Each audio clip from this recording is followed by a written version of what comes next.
and hit that bell icon right now.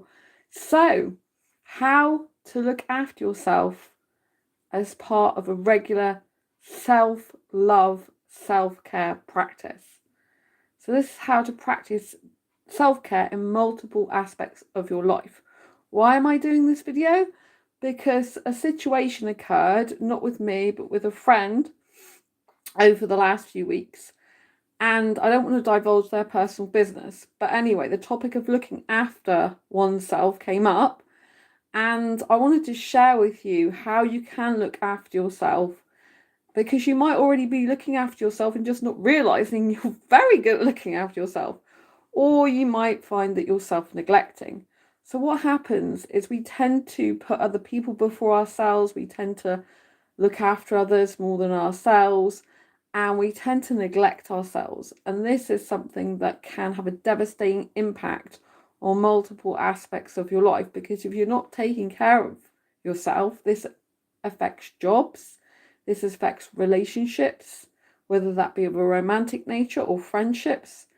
It affects your relationships with different types of people, co-workers, even the person on the streets, for example. And so it's something we do need to master in our life to help enhance our own asexual life. And even if you're not asexual, it's a very important thing to be able to do. So now I want to divulge to you some of those different aspects of your life that you need to look at, and how you can practice self-care, looking after yourself in those different aspects of your life. So first of all, we have to understand that we are totally responsible for ourselves, completely and wholly. There is no one more responsible for us than ourselves. We live with ourselves. We have to be with ourselves 24 hours, 365 days a year. So this means if we're not taking good care of ourselves, then a huge part of our life is being neglected, because we are a huge part of our own life. So what we have to do is we have to get into the habit of forming good habits and in taking care of ourselves. There's a saying that in order to fill other people's cup up and help others, you need to fill your own cup up. Hello, nice to see you. So we need to be making sure we do take care of ourselves first and foremost in order to look after someone else. Because if we're burnt out, if we're not feeling great, then it's not going to be very good, right? We need to look after ourselves in order to look after others. So thank you for watching this video. Let's proceed to go through different aspects of your life. So first of all, on a daily basis, if we look at, for example, getting up in the morning, what is your morning routine? Now, a morning routine is really, really important, because that's what starts you off with your mindset for the rest of the day. If you're getting up looking at the news straight away, then you're putting a lot of negativity into your brain, which is going to have an adverse effect on you for the rest of the day. So what I want you to do is get into a habit and practice of listening to something positive in the morning. I listen to a channel on YouTube called Bob Baker, and he does affirmations, Bob Baker affirmations, right? He's been doing them for years and he's really, really good at them. And every morning when I wake up, I put on one of his affirmations on my laptop and I listen to it before I speak to anyone, before I go checking my emails, before I go on Facebook, before I go on Instagram. I do that as part of my self-love, self-care practice.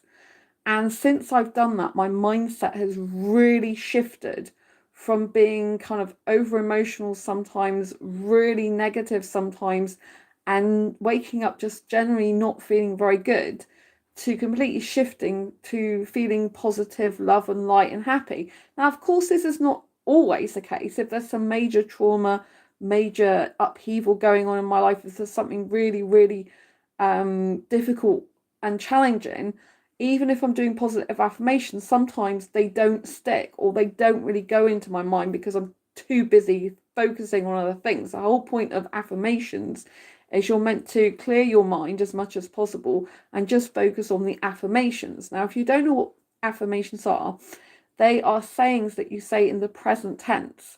So positive affirmation would be, I'm feeling great today, or I'm going to have an amazing day today. And I'm going to have an incredible day. This day is going to go fantastic. And another thing is to practice gratitude for what you have got. So if things in your life aren't going so well, what are the things you can focus on that are actually going well in your life? So for example, I moved last month. That was a hard move. It wasn't easy. My landlord was selling the property where I last lived, and I had to do the same thing last year. So I've moved twice now in 2 years because of landlord selling. Now, it's very difficult to move. It was very difficult on the body. I had my best friend helping, but it was difficult on him because he doesn't live near me. He had to travel an hour and a half each way just to help me. And he had his own work to do in the evenings and other things to do. So that was really difficult for him. But ever since I've moved here, my life has improved in some ways greatly, but in other ways I've had a lot of challenges in this place. I had a leak in the bathroom the first time I slept here when my stuff had been moved in.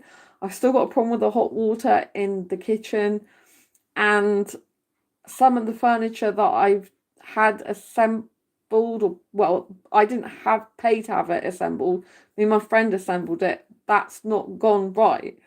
So I'm actually paying someone to come and sort one of the problems out this week. So it's been a lot of problems. There's been boxes everywhere. It's been quite chaotic and stressful.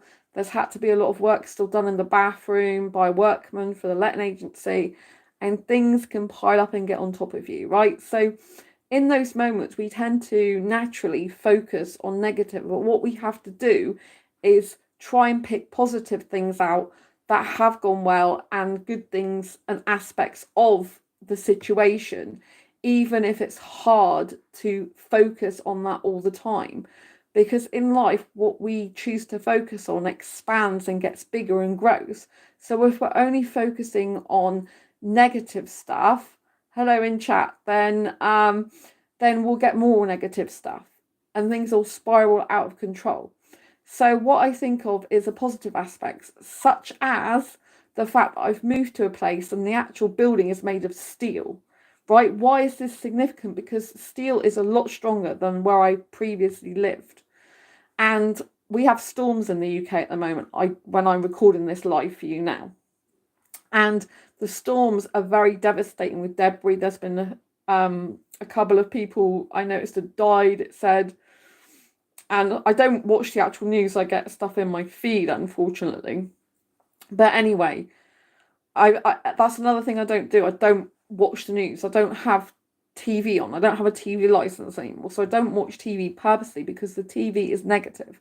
It puts death, destruction, rape, assault, all these type of things, murder in your mind, right? And when we hear a lot about the news, it's designed to instill fear into you. Unfortunately, they don't usually do the inspirational stories on the news unless they do the bit at the end where, and finally, right? It's designed to make you tense. It's designed to be dramatic. It's designed to elicit certain emotional responses in your body and in you. And it's designed to get you to do certain things and be scared, basically. So we need to cut the news. I was a soap addict years ago, and I used to watch the news a lot. But we need to cut these things out. And I know you'll be saying, oh, well, we can't do that. Can't cut the news out. Yes, you can, because a lot of it is it's just the cameraman's point of view. It's just how they want you to perceive what's happening at the time. It doesn't necessarily mean to say that it's real, or parts of it might be real, but you don't know what's real and what isn't. So it's better to focus on your own life and what you can control in your own world, both internally and externally, than it is to focus on things that you can't control, because that's just going to send your body into an overdrive of anxiety state. And this video is about self-love and self-care and taking care of yourself in multiple aspects of your life. And yes, I'm telling you stuff you won't want to hear, because the brain doesn't like change. It likes to stay the same, right? But we need change in order to grow and become a better version of ourselves. We need change in order to progress in our life. And we need to be consciously aware of our actions, our words, our thoughts. So when I'm having a bad day, I notice all the thoughts that come up from that bad day. And even if I've had a really bad day where it's not gone well, I always think there is usually something I can do to change that around. I can do one thing to be productive, or one thing to shift my focus.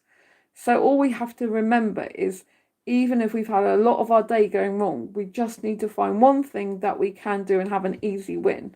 Sometimes that's all we need in life, is to have some easy wins.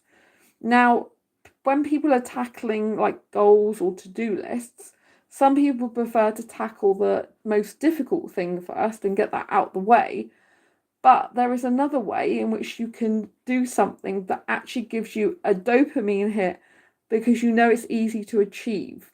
And I personally find that more motivational at the time, is to do the things that are more easy to achieve, even if they're still hard, because then you've already got a win for that day. And if you've already won and done something for that day and made some progress, it makes me personally feel really good. Obviously, you'll need to find out within yourself how your body feels when you do certain things. Like, does it feel good? Does it feel bad? Like, if you're having a really bad day, how do you turn that day around?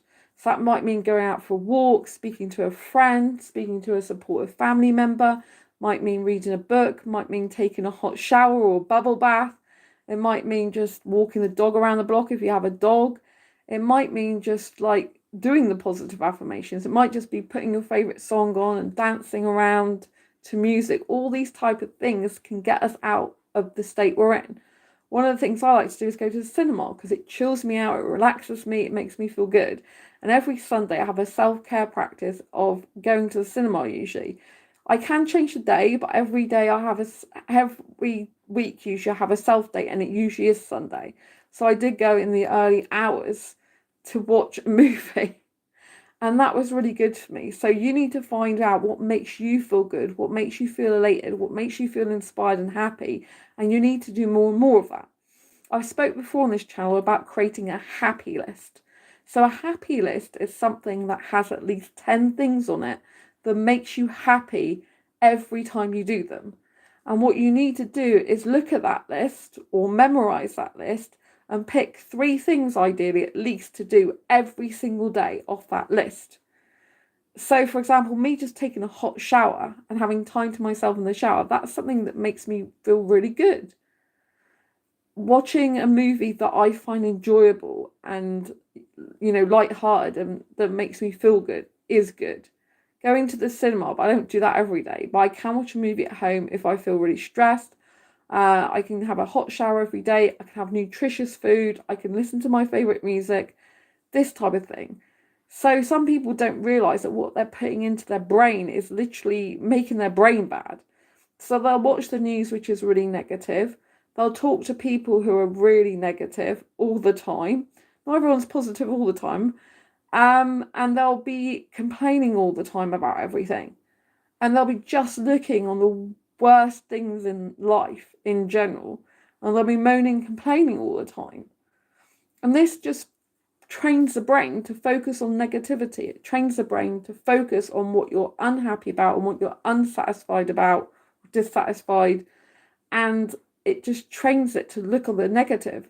So what we have to do in order to counteract that, we have to train our brain to look at and focus on the positive. We have to train our brain's focus to be on the positive.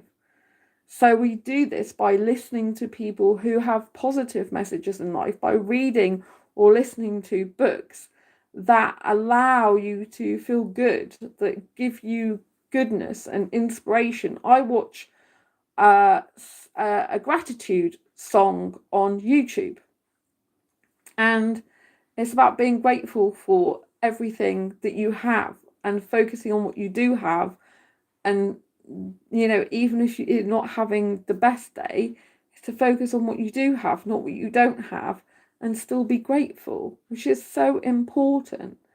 Right? If I didn't focus on anything I'm grateful for in my new place and all I did was look at the negatives, it would be even harder, right? But I look at the fact that I've got a better place overall. The layout's much better. I got 2 bedroom to myself rather than 1 bedroom. I've now got the kitchen sorted. The kitchen's got a lot more cupboards than in my last place. My bathroom's amazing because it's got a little mermaid curtain in there, and the decor's really good how I like it. In my bedroom, I've got my sparkly glittery curtain with beautiful beautiful pink starlights, yeah.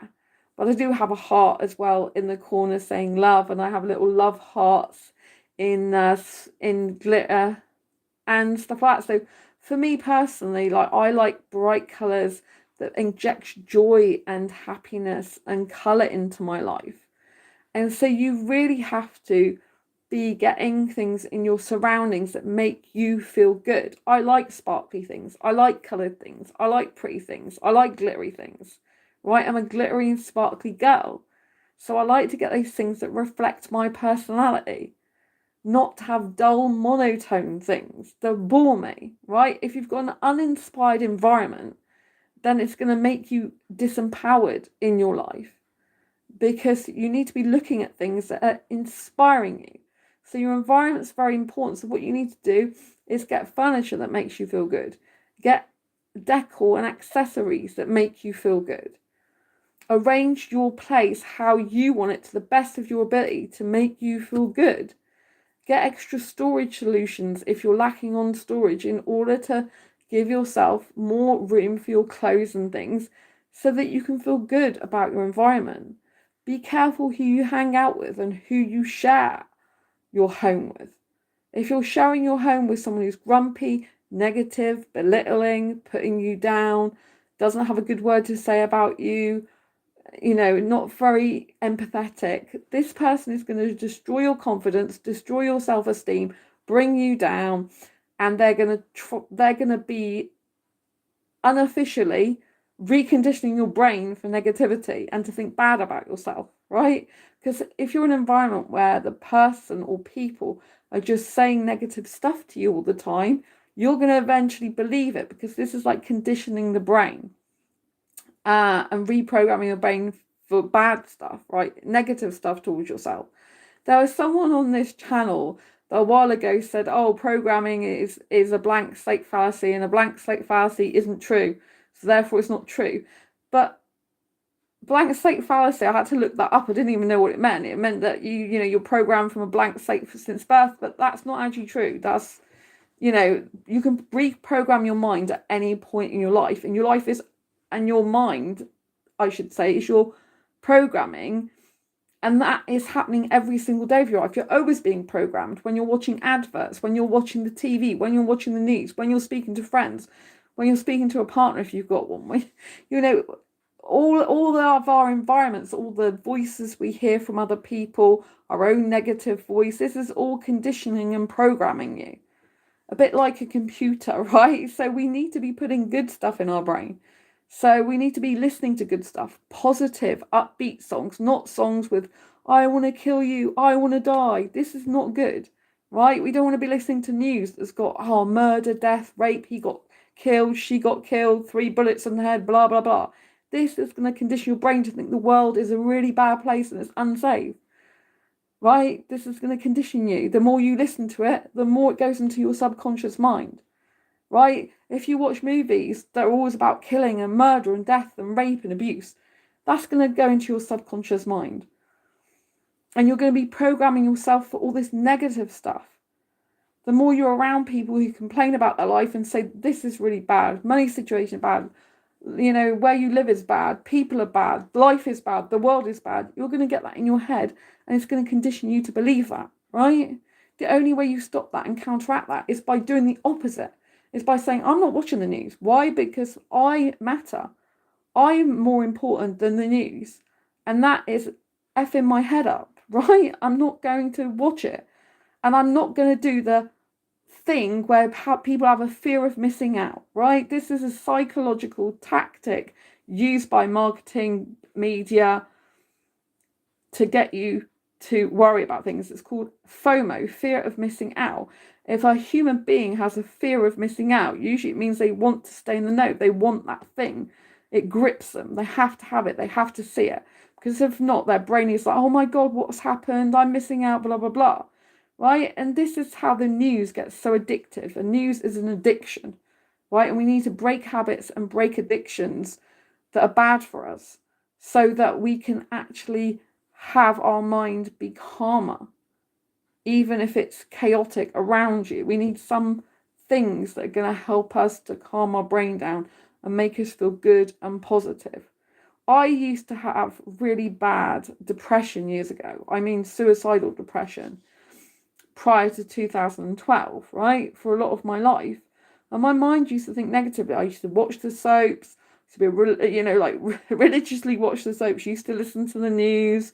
I used to just go home after work and just put the TV on, eat and go to bed basically. And I'm like, oh my gosh. Now, and then when I entered the entrepreneur space in 2012, I completely changed my life. They said, if you're watching TV, you're taking hours of your life away that you could be actually doing a self-development, personal growth stuff and educating yourself and getting yourself more skills. And so give up the news. And I'm like, give up the news? Like, give up news, give up TV. Like, you shouldn't be watching like hours of TV. People like waste their 2.5 hours of their life every night watching TV or more. Give all this up. And I was a stranger to all this. I'm like, what? Why would I do that? And when they explained it, they said, you're wasting your life away. I then began to understand, yes, I am. The soaps are addictive. They purposely hook you, so you want to know what happens next. That's what the news does all the time. And so these are like addictions, and they're like people controlling our mind, right? So we have to be able to break the cycle and say no and stop ourselves from switching that TV on and that channel on, and be disciplined enough to do that and to cut it down. First of all, you can't really go from, oh, I'm watching all this TV to watching nothing straight away. Most people can't do that. You have to do it gradually. So if you're watching 4 hours of TV a night, you would switch it down to probably 2.5, for example. Or if you can't manage that, you switch it down to 3. So you'd lose an hour and a half, then 2 hours, then 3 hours, then 4, basically, until you don't hardly watch any anymore, if anything. I don't have a TV license anymore, so I don't watch the TV. Right? And I'm very selective about the movies I watch. You need to start getting selective about the music you listen to, the people you talk to and hang out with, people's Facebook pages that you're connected to.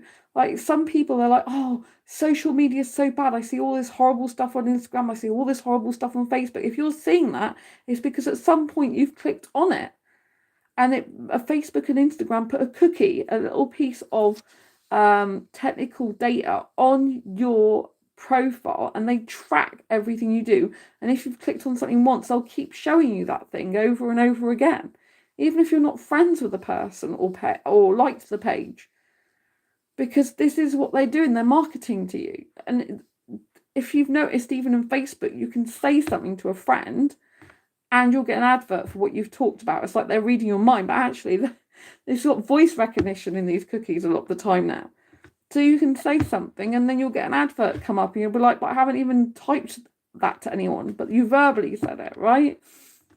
It's all to do with marketing and psychology and conditioning. So we need to choose what we want to be conditioned by. Like, who do we want to listen to? Who do we think is a good person for us? Who do we think is good people for us? We should be around people who inspire us to be the best that we can be, who inspire us to be better than we are, who inspire us to grow. And we should be around people that enable us and help us to grow in our own personal journey, which takes me on to friendships, people in our life, and relationships. So when we're looking for people in our life, like there's a saying, you can't choose your family, but you can choose your friends. And also there's a saying that says, your friends are the family you choose for yourself. So some people have got really supportive friends and siblings and family, and they're doing, good with that support. Other people don't have that. They have parents or families they live with, like maybe they live with grandparents, aunts and uncles, that just aren't good for them. They're saying negative stuff to them. They're putting them down. They're not even seeing the beauty in them. They're not seeing any positive stuff in there. And if you're in that type of environment, especially if you can't even leave home at the moment, if you're not at the legal age where you can leave home, that can be so tough. If that's the case, then go and spend some time by yourself and try and go into some groups that do make you feel good. You need to be in inspirational groups, in groups that allow you to see the fact that the world is good. There are good people in the world. There are people who are successful in terms of communicating effectively, in terms of loving themselves, in terms of being happy in their life, right? I don't measure success by the amount of money I make or have. I measure success by the amount of lives I impact in a good way and change. And by being a good, kind-hearted person, you know, liking and loving yourself is a crucial step to self-care, right? If you don't like or love yourself, then your life is going to be very difficult and negative. So you need to work on that. You need to work on, how can I love myself? What is good about me? So years ago, I had a counsellor, and she told me, I want you to write down the things you like about yourself. And at that time, it was really hard for me to do that because I have self-love now, right? But I didn't have self-love back then. And I'm like, oh my God, she's expecting me to write a list of what I like. So it's like writing a list of what you like and you don't like, and weaknesses and strengths. So when you write anything like this, if you write weaknesses and you write things you're not so good at, that could make you feel bad about yourself. But you could also look at it as an opportunity for enabling you, I should say, to change. So for example, some people don't know the way they look in their face and their head, right? So you can make some changes, such as getting a different haircut, for example. I see a lot of guys and they're like, oh, I'm ugly, right? And it's like, well, if you really think that you're ugly with the way you look, then shave your beard off, shave your tash off, get a haircut, or at least tidy it up. I see people that have got their hair and it's flying everywhere, and then they're feeling bad about themselves. It's like, would you date you if you were a person? Hi, Minky, lovely to see you. Lots of love, nice to see you. So you have to ask yourself, like, if you're on a dating site, or if you're looking to get into a relationship, you need to ask yourself, like, would I date me? Like, would I be attracted to me? Would I think that my hair looks nice? Would I think that I'm well groomed, right? So if you are in a relationship, you do need to take care of yourself. So you need to learn how to take care of yourself before you get into a relationship in order to still be able to take care of yourself in a relationship. So, for example, you need to pay attention to your grooming. Like, does your hair like look tidy and neat? Or does it look like you've just like chopped it up or something in a unstylish way, right? I see guys on dating sites, well, I'm not active on them anymore, but when I was, that like have a beard that's like not even kept properly. It's like all over the place. It's all straggly, and they got hair coming down here, but it's not kept nice. It's not combed. It's just like a scarecrow or something. It's quite scary. So, you know, you need to be having yourself clean and tidy. Are you smelling good? Right? If not, take a shower. I know some people who neglect themselves and they don't have a shower, or they hardly ever have a shower. Right? This is neglecting yourself. You need to make sure that you're taking care of your body, right? By cleaning the dead skin cells off it, for example. Right? Dead skin cells build up on your skin. And if you're not cleaning them off, it can be very unhygienic and not allow the skin underneath to breathe. So you should be taking regular showers or baths. You should be like, you know, finding something that's really good. I use a natural shampoo on my hair because that's the best. Some people are like, is that your natural hair? I'm like, yes, it's my natural hair. I've never dyed it in my life, right? So you don't have to follow the crowd as well. That's something else that's part of self-care, right? Recognizing your unique traits and abilities and qualities about yourself, and recognizing what works for you and what's good for you. So I can't just, for example, go to bed at any time someone says. So if it's a time like when I'm not actually tired, I'll just sit there lying awake and it's pointless to me. So I prefer to go to bed later usually and get up later. However, I've got an appointment in the morning, so I can't do that. But I am still late. I'm after midnight. So my point is, you've got to do what works for you and what's good for you. So much of society is like, oh, you've got to get to sleep at a certain hour, like 10 or 11 at night. And then And then I know people who do that because they're like, oh, I've got to get my sleep. And then they'll just sit lying awake for hours, and then they'll take sleeping tablets or something. Like, if you're not sleepy, if your body's not sleepy, then go and do something good for your body or good for your mind. They'll help you to get more tired. For example, do some tasks around the home that make you burn that kind of energy. Do something that makes you tired. Do some exercise, right? Or just be immersed in a project, or just chill out with a movie that's not got negative stuff in it, but that's positive and upbeat and happy and jolly, that makes you feel good. And if going to sleep later helps you and getting up later helps you, rather than doing the normal, like getting up at 9 a.m. and going to bed at 10 or 11, then do that, because you've got to find what works for you and what flows for you. If you're trying to work against yourself all the time, regardless of what society thinks, then you're going to not find equilibrium and a good flow for yourself.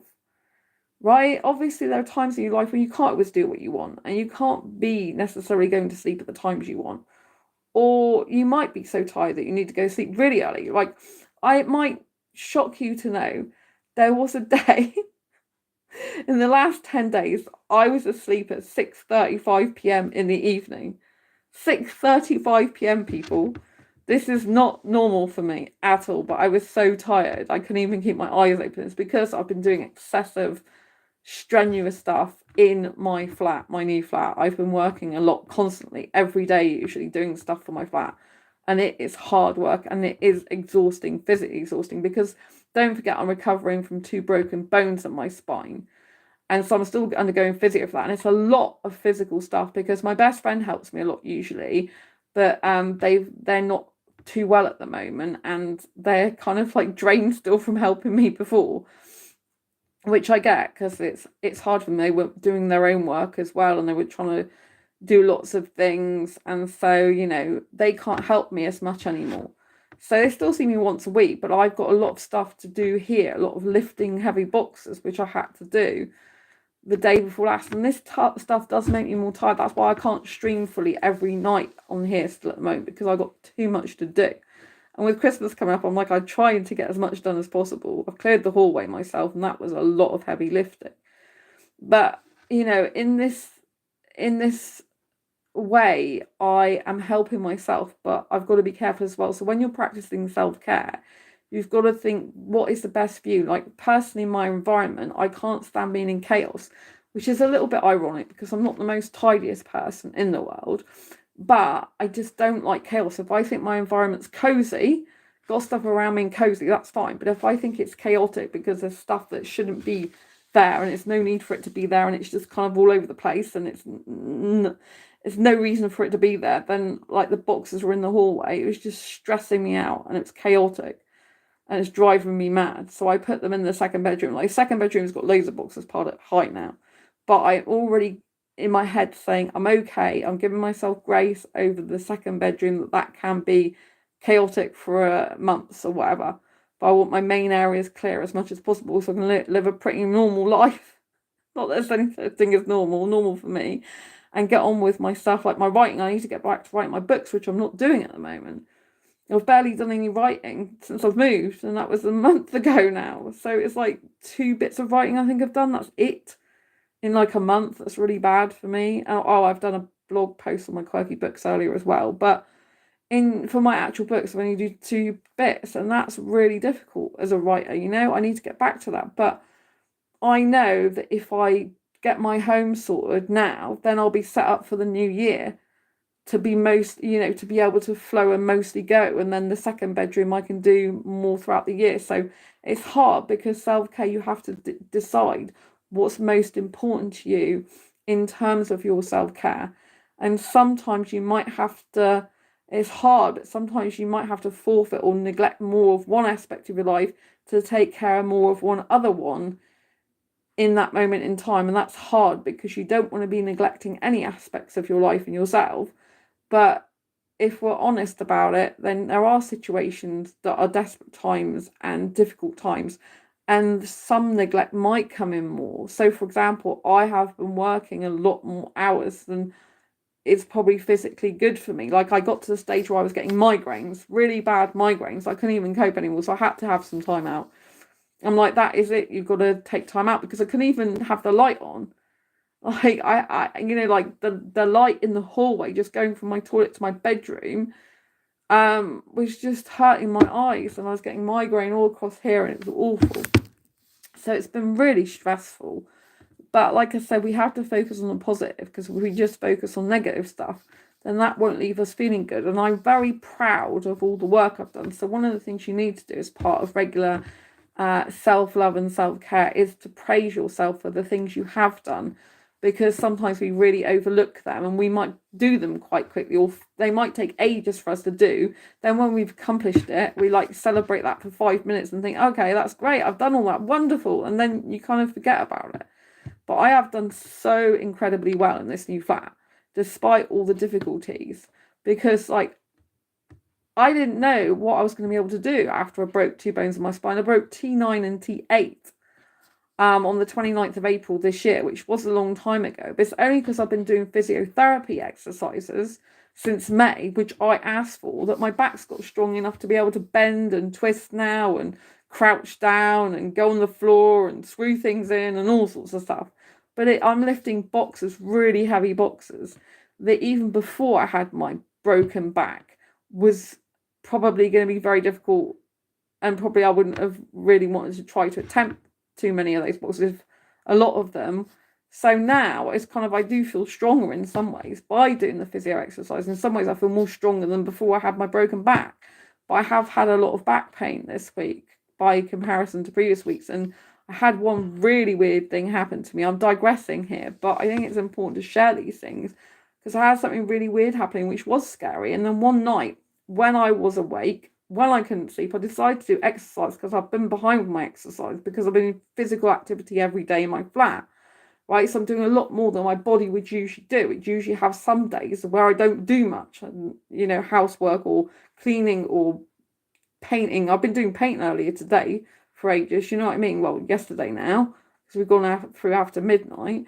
But it's a lot on my back, and one night it was really weird. I did the exercise, and then I woke up, and it's like my joints, or my bones were kind of like misaligned.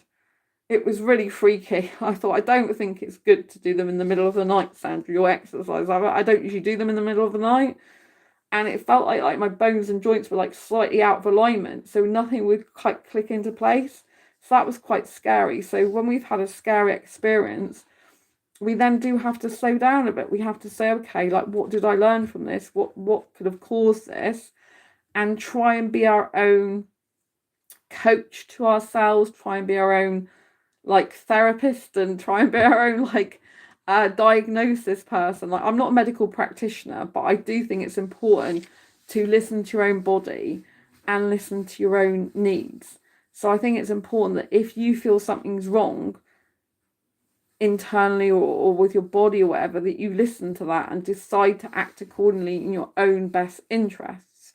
So when I had this like dislocation thing going on, I'm like, what the hell is that? I had to leave off doing my exercises. I haven't done many exercises since that, actually, because that quite scared me. But I've been doing a lot of physical activity. I've been doing exercise every day with the bending and crouching and kneeling and sitting and on the floor and all sorts of stuff.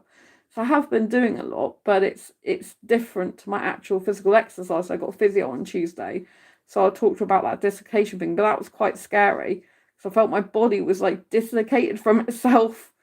It was just slightly out of place in multiple areas. It's very weird. It's a bit like one of those, one of those toys.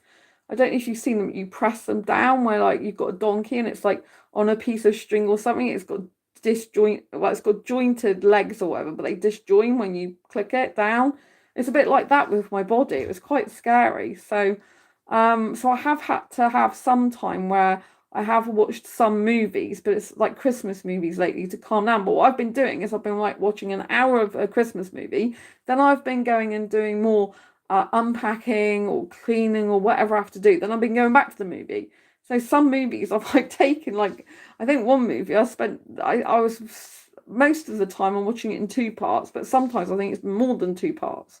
So I'm like taking breaks, because one of the things you need to do with self-care is you need to have breaks, because like you can't keep concentrating and focused if you don't have the right nutrition. For example, nutrition means to eat things that nourish your mind, that nourish your body, that bring your blood sugar up to a good level. So before I did this stream, I was going to do it earlier, but I was still doing a blog post and I couldn't think straight because my blood sugar was dropping so low that I got confused and I couldn't even think what I was doing. So I had to have some food late at night before I came on here, just to be able to stream at all on here, because otherwise I wouldn't know what I was talking about, because I have a blood sugar problem. I'm allergic to sugar, but I get a low blood sugar. So you know what I mean? And that's part of self-care, is having that awareness about yourself of what happens when you don't eat certain things, or when you're not eating full meals, or when you're eating late, or you're eating different times. Like, what happens when you eat certain foods? Do they fill you up, or do they actually leave you feeling hungry still? What happens like when you don't drink as much as you should drink? Water, I'm talking about, not alcohol. Stuff like that. I personally don't drink any alcohol whatsoever. I think that's a very addictive thing, and your liver has to work overtime for getting rid of those toxins. So when you're thinking about looking after yourself and part of self-care, ask yourself, like, what does your body need that will make it feel better, that will give it the nutrition it needs, and what are you putting into your body that maybe is making it not feel so good, or you're losing your focus, or you're getting brain fog. And so you could be eating stuff that's making you feel worse and making you feel depleted in energy, but you could also be not eating enough, or not eating enough of the right things, or at the right time. Like, while I've been doing like my work here, I do get very engrossed in it, so it means I don't eat till late. And then when I'm not eating till late, sometimes I only have one full big meal, like in the evening, and then I'm left hungry, or I'm not able to stream because I'm too tired. Because when I eat, it keeps me awake, usually gives me more energy. So you have to get to know your body and what you do, right? And you have to praise yourself for the work that you do put in. I am so super proud of myself for being able to do stuff that I didn't think I'd be able to do months ago, because my back was in such a bad way. Like 2 broken bones in the spine. It's really bad. I have been told by the physio it could take me up to 2 years to have full movement in my back. So what did I do with that in terms of self-care? I realised that the only way I'm going to get better quickly and be able to get my strength back is by doing physiotherapy exercises, is by telling the doctor I want to see a physiotherapist, which I did do. This is before I was even diagnosed properly, because I got 3 misdiagnoses, including the first time I saw the physio. She didn't send me for an X-ray till later on after I'd seen her. I think it was the second time I saw her. She sent me for an X-ray, and that's when it came back with 2 broken bones on my spine. I think I broke my ribs as well, but there's no proof of that. So I know the agony I was in though. So it was a very difficult time, but because I've got fibromyalgia, which is actually a pain condition, I don't take meds for it. My body's very aware of pain and different types of pain. So I thought I broke a bone in my back. I didn't realise it was 2. They didn't think I broke it. They just thought it was a spinal strain or sprain. So one of the things about self-care is actually knowing your own mind and your own body, and having the confidence to be able to state your needs and to advocate for your needs and stick up for yourself and say, look, I believe it's this, right? I was the one who kept saying, I think it's something more. I think I've broken something. And they all kept saying the same thing. But it was when I went to the physio the second time, when she sent me for the X-ray, I said, look, I feel like I've been in a car accident. I feel like I've been like majorly crushed in a massive car accident, even though I haven't. My body is that much in pain. It's horrible. And so that's when she sent me to the hospital, and it came back with 2 vertebrae broken, It's been a difficult year in terms of like health.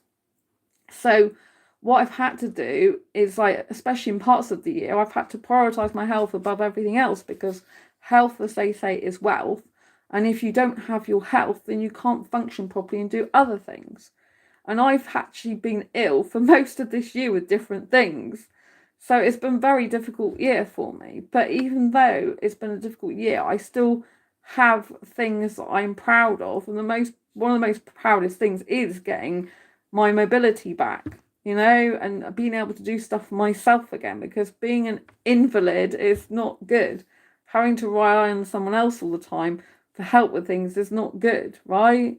Because they have a life of their own, and it just makes you feel like down a bit, So we have to monitor our emotions, our emotional state, and we have to see when we're feeling down and unhappy, and then we need to try and get some help in the form of counseling or therapy, maybe talking to a friend, talking to a family member if they're supportive. But obviously, if our family is the one that's causing the problems, or relatives or siblings that's causing the problems, we need to limit our time with them or spend no time with them, and then find other people that are supportive. Do you know what I mean? So environment is everything. In terms of money, I said earlier that I'm not driven by money, in the sense I don't think my success is based on money. I think it's about the impact I have on other people and whether I'm happy in my life as well. But having said that, it's good to have financial stability. So I am proud that I do have some money saved. Otherwise, I wouldn't even be able to move here, right? I've had problems moving here. So I think it's important that as part of your self-care, you do be financially responsible and you do learn to budget. Whether that means putting different money in different accounts when you get your money, or whether that means actually having a direct debits to pay all your bills out, to make sure they go out, making sure you don't have a credit card and don't get into debt, because the only people that benefit from the credit card and debt usually are the people that are loaning you the money. They're not doing it to make you happy.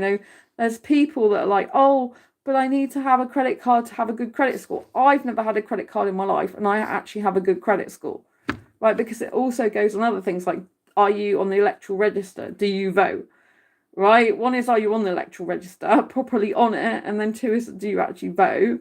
But you need to be on the electoral register. Like, have you had any other debts in your life? It also goes on where you live as well, the people that live with you. I've lived in places years ago where they had debt in the house. It was a bedsit, so other people in the house had debt. Right? So this type of thing. So having financial stability is good. So it's good to try and save some money if you can. So put some money for food and bills, and then have a little pot of money where you have like an entertainment fund. Then have some other money account or a pot of money where it's called long-term savings for spending. So you have a fund you build up for things you want to buy in the future, like a piece of furniture, for example, or a television or washing machine. These are white goods. And then have something that you just, some pot of money where you can try and just save and build an accumulation of interest on it, although interest rates are going down currently in the UK. But you need to be having different pots of money, and some people have a pot of money to give to charity. It's good to be able to give to others if you do have some. And why is it good to give to others? Because it's good to recognize that at some point in our lives, a lot of us do struggle. And if you give to something or someone else that is struggling, it's practicing compassion and care for others. And it's actually realizing how fortunate we are to not be in that position. But if we are in a position to give a little bit of money, then it's good, isn't it? Right? But also, charity does begin at home, I believe, as well. So if you are giving out to other people all the time, but you're not taking care of yourself, or you're giving money away, for example, but you can't afford a decent meal for yourself, that's not good. You should be nourishing your own body first, and you should be filling your own cup up in life. Do you know what I mean? Excuse me. So we need to be able to fill our own cup in order to give to other people. And although working's good, like if you like being productive like I am, it's good, we still need a break sometimes, because when we have a break, it actually makes us revived, revitalized, and refreshed, so that we can come back to tasks with a different mindset and a different approach and a feeling of fresh energy. So I would have loved to have finished some books before Christmas. I would love to have finished and published my Asexuality book before Christmas, but it isn't going to happen, unfortunately. And my Asexual Guide to Sex book I've been working on for years. And I said this will definitely be the year I get it out. And I keep saying that. And I feel really bad for disappointing that once again, I can't get it out. Why? Because I had to move. And then I do feel bad, but then we have to practice self-care and realize, okay, Sandra, what did you do instead? I moved. Why did you need to move? Because I was going to be made homeless. So which one's more important? Having a roof over your head or finishing a book? Well, having a roof over my head, of course, because if I don't have a roof over my head, I can't finish the book anyway.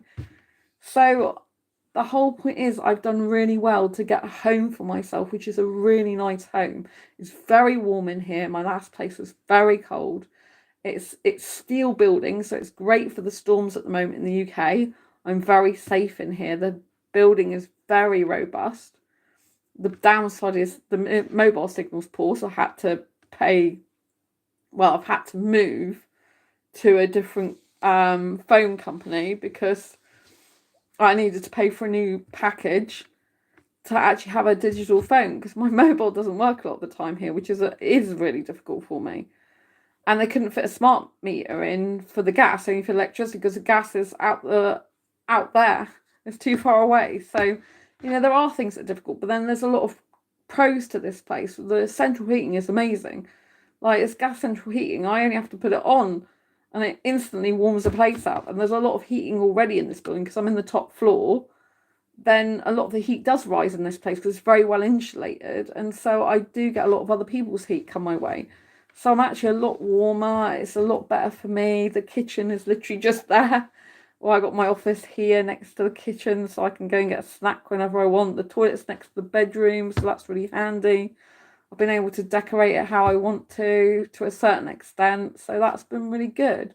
So we need to focus on our environment and what's good for us and what feels good. Like when I saw the bedroom in here, the master bedroom where I am, before I made the alterations to my environment and got the permission of the landlord, then it looked like a morgue in there. It had one black blind that was filthy and disgusting and had God knows what on it. And it just looks so dull and horrible in there. But now it's like really beautiful because it's got my pretty pink lights on it. It's got my glittery curtains. So we have to do what makes us feel good in life. And I specifically got the workman to do that because, well, I asked him and he said he'd do it for me. Well, I don't even know if I asked him. I probably hinted. And so I've got my glitter curtain with some beautiful pink lights, which gives a very good ambience in the room. So I've got a pinky purpley ambience. And I got a glitter lampshade to go with that. So that is beautiful. And then my rock salt lamps in the corner. So it gives off a very good ambience, very warm and inviting. I've got my, my burgundy, like wine coloured curtains. So colour is very important in your life. Colour can affect your mood. It can affect the way you feel physiologically as well as emotionally. So one of the ways you need to practice self-care is understanding how colours make you feel. Like, what do you feel about certain colours? Do some colours make you feel bad? Do some colours make you feel revolted? And do other colours make you feel warm and cosy and happy and jolly? Like, what do you want in your environment? Like in my bathroom, I love my bathroom. My bathroom is one of my favourite rooms in this whole place, if not the favourite, because it's got my Little Mermaid curtain, shower curtain up there. Plus, it's got my own cabinets up there that match the curtain, and it's just so warm and cozy. Every time I look at the Little Mermaid shower curtain, I just feel all warm and fuzzy inside. It makes me feel so good.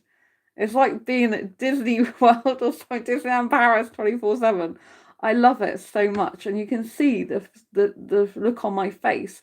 So what is really good to do is to monitor your own body language. Minky says, my bathroom is my favourite room. Asexualise 2024. Thank you for quoting me. I appreciate you being here. I am a bit sleepy now, I have to admit, but I'm trying to finish my stream. I'm trying to remember what I'm saying. So I do love my bathroom so much. The Little Mermaid shower curtain, it just makes me feel so warm and fuzzy. But what I was going to say is look at my face. So it's really important to take time to notice how you feel. One of the greatest things you can do for yourself in terms of self-love and self-care is becoming very self-aware. Be aware of how your thoughts affect your feelings, affect your emotions, and affect your actions. This is how this affects you. It doesn't necessarily mean to say it's the same as someone else. Like, for example, when I said I get low blood sugar, I do. If I get low blood sugar, I can't concentrate on what I'm talking about. My mind goes blank. And I'm like, I have the capacity maybe to sit and chill and watch a movie for a bit when I'm waiting for my food, but I have no capacity to be able to think actually, for example, about writing a blog post, because if it's a long blog post, like, that I have to put a lot of thought into, and stuff like that. It's like I have to, like, manage my time and energy effectively, and we do have to manage our energy because we haven't got an infinite amount of energy. So energy management is very important in dating, relationships, and life in general, because we don't have energy to give to everyone every time. We have to have enough energy for ourselves to do what we need to do, to get our work done, to get the life that we need and want. But we also do have to make time for other people as well. So we have to factor that into the consideration. But you should be factoring it into consideration, providing those people make you feel good the majority of the time. No one's going to make you feel good 24/7. That's unrealistic. And also, there are times when people are going to clash in opinions and going to have differences of opinions, but it's how you sort that out and how you respect each other and each other's needs and how you share your feelings and thoughts with each other that count. It's not a case of, like, feeling great 24/7. No one feels great 24/7. It's not realistic, right? But you should be around people that make you feel good the majority of the time. Do you know what I mean? So if you've got people that are negative in your life, if you carry on being around those negative people, it will really damage your mental health, which will in turn make you feel physically sick, And a lot of the time when we have mental health difficulties or when we have struggles in our mind, it manifests itself in the body as pain.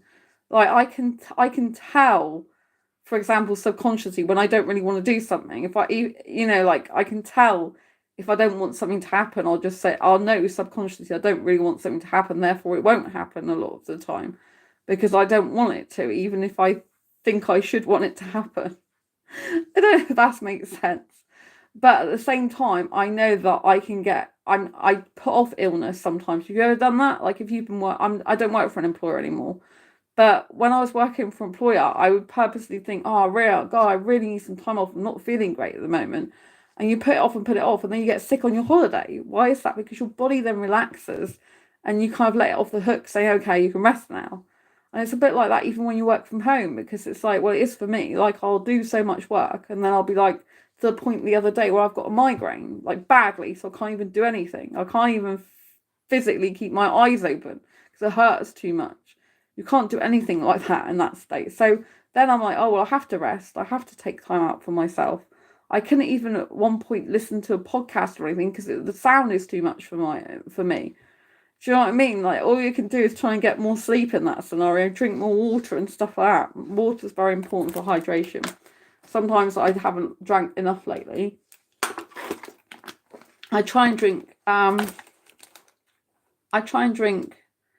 these every day, probably up to 8 a day. I'm meant to drink 2 litres a day, and these are like half a litre. So 2 bottles are half a litre. So, I mean, 2 bottles are half a litre each, making a litre. They're 500 millilitres. So in order to have 2 litres, I would need to have 4 of these. But yeah, sometimes I have like up to 8 of them. So, but I got a new smart scale and it keeps saying you're low on water, like low on fluids. Low on water specifically, actually, it says. So it's very interesting. So we can get tools to help us in our journey. Like, we can get smart devices that tells us more things about our body and our mind. We can get we can do different exercises or different things and try different things and see how we react to it. But one of the things I want you to get into the habit of doing is like checking in with yourself in a mirror as well, because a mirror can show you what you can't necessarily want to see for yourself. So, for example, when I was talking about the shower curtain, I know that I'm smiling even talking about it now. Can you see? It's just the smiles on my face, because as soon as I think of that shower curtain, I feel so amazing. All I have to do is think about the shower curtain and think how much joy and pleasure there is, because it's so full of different colours. There's always something going on to see, because I'm quite a busy person, in terms of, I like busy stuff. I like a lot to look at that's nice to look at. I don't like a lot to look at if it's boring, but I like a lot to look at in terms of fish and stuff. Fish calm me down. That's why I like going to aquariums. So when I look at that shower curtain, I see all the different coloured fish and everything, and I'm like, oh, it's so good. And like when I'm in the shower, I'm like looking at all the different fishies, thinking, oh, it's like being in an aquarium. So we have to be doing things that make us feel good, like in terms of hobbies and interests, going to places. I know the aquarium makes me feel good and relaxed, so it's important that I go there. I know having that shower curtain with the aquarium type of vibe and feeling makes me feel good, so I need to get that for my self-care. So, and there's devices I get to help myself. So if you've got hidden disabilities or unseen disabilities like I've got, it's good if you can do as much as possible to help yourself to feel good in that scenario. So, for example, I bought a robotic Hoover. Raj, I've named him, Indian name, of course, and he's really good, and he does a lot of hoovering for me. He's better than any traditional hoover I've had. And so Raj helps me with the hoovering now, which has been a godsend, because I used to have a lot of pain with doing the hoovering, right? And I didn't want to do it. And so a lot of the time I would maybe do it once a week, or my best friend would do it for me, and it was just a nightmare to keep it clean. So with Raj, he's keeping things clean for me all the time. Currently, I've got him on the remote control all the time because he does have an app that you can download, but I just use him on the remote control and seem to get all the work he needs to be done, he can do through the remote. Despite the fact that originally when I went to customer service about him, they said you can't do spot cleaning or edge cleaning with him on the remote. I'm like, you can, because I sent them an email with a video from this channel showing him doing it. And I'm like, oh, sorry. I thought that was funny because there were some accessories that were meant to come free with him and they didn't, so I had to contact the manufacturer direct and they sent them to me, which was nice of them. They sent me a whole bag of them, actually. I expected 2 things. They sent me a whole bag of all sorts of things. But my point is that, you know what I mean, get tools and things around your home to help you if you've got a pain condition like I have. I've got fibromyalgia, which is a chronic pain condition that affects the nerves and muscles of the body. I do manage it really well, but I have to remember or remind myself sometimes, hang on, Sandra, you're lifting all these heavy boxes. So you're lifting all these heavy boxes despite the fact you broke your spine like back in at the end of April, right? And you got fibromyalgia, which is a pain condition, and bending and stuff hurts you. So you're doing so well. You know, I have to look at that and praise myself. Because what we don't do is we don't give ourselves enough praise. We'll just brush over something and be on to the next thing. And before you know it, you haven't racked up and tallied how much progress you've made and what goodness you've been doing with yourself. It's important to validate yourself because a lot of the time we can devalue ourselves or unvalidate ourselves or not validate ourselves enough. So it's important we use praise and go, God, my God, Sandra, look, you lifted all those boxes and you got fibromyalgia, which is a pain condition, a chronic pain condition for life, and you broke 2 bones in your spine. Oh my God, look at how much you've done. You're incredible. You know what I mean? And that's really important. And sometimes it feels a bit weird blowing your own trumpet and saying these things to yourself. You're like, oh. And sometimes I do want other people to praise me and say these things, to be honest. Because I do, you know, but we should look for validation from ourselves first and foremost rather than other people. But I do like to be seen, you know, and one of the things is if people see me, as in see what progress I'm making, it does feel good when someone says about like a progress I'm making and stuff like that. And like, it's good that you've made that progress, congratulations and stuff. It feels good. I don't want to be in the place where I think I have to keep doing all this stuff in order to get praise, because you should just be praised for being you. Like, you're a great human being. You're amazing. Thank you for being my friend and stuff like this. Do you know what I mean? If all we're doing is relying on our self-worth to come from the amount of stuff we're doing and not actually for just existing, then we're placing our self-worth really in the wrong place. Because self-worth should come from us existing as a being in our own entity, not from just the stuff we're doing. Because the stuff we're doing is not actually us, it's us that's doing it, but it's not actually the be-all and end-all of us. Do you know what I mean? If all we're doing is judging ourselves based on how productive we are and how much stuff we're getting done, and we're not valuing our personality, for example, and characteristics, and there's something fundamentally wrong with that. And we need to change that. We need to be saying, okay, if I did nothing today, what would I still like about myself? What would I still feel good about myself? What would I still think about myself? How would I think I'm great? What characteristics do I like about myself? What's good about me just sitting here in my personal power?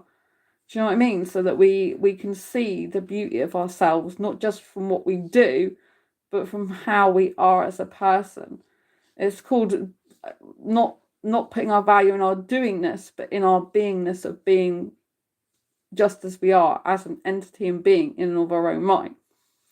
Right? Because productivity is great and I love getting goals done. I love it. But you can't take all that stuff to the grave with you, if you know what I mean. Like you can leave it as a legacy, which is what I want to do with my books and writing. It's really important to me to do that for generations to come.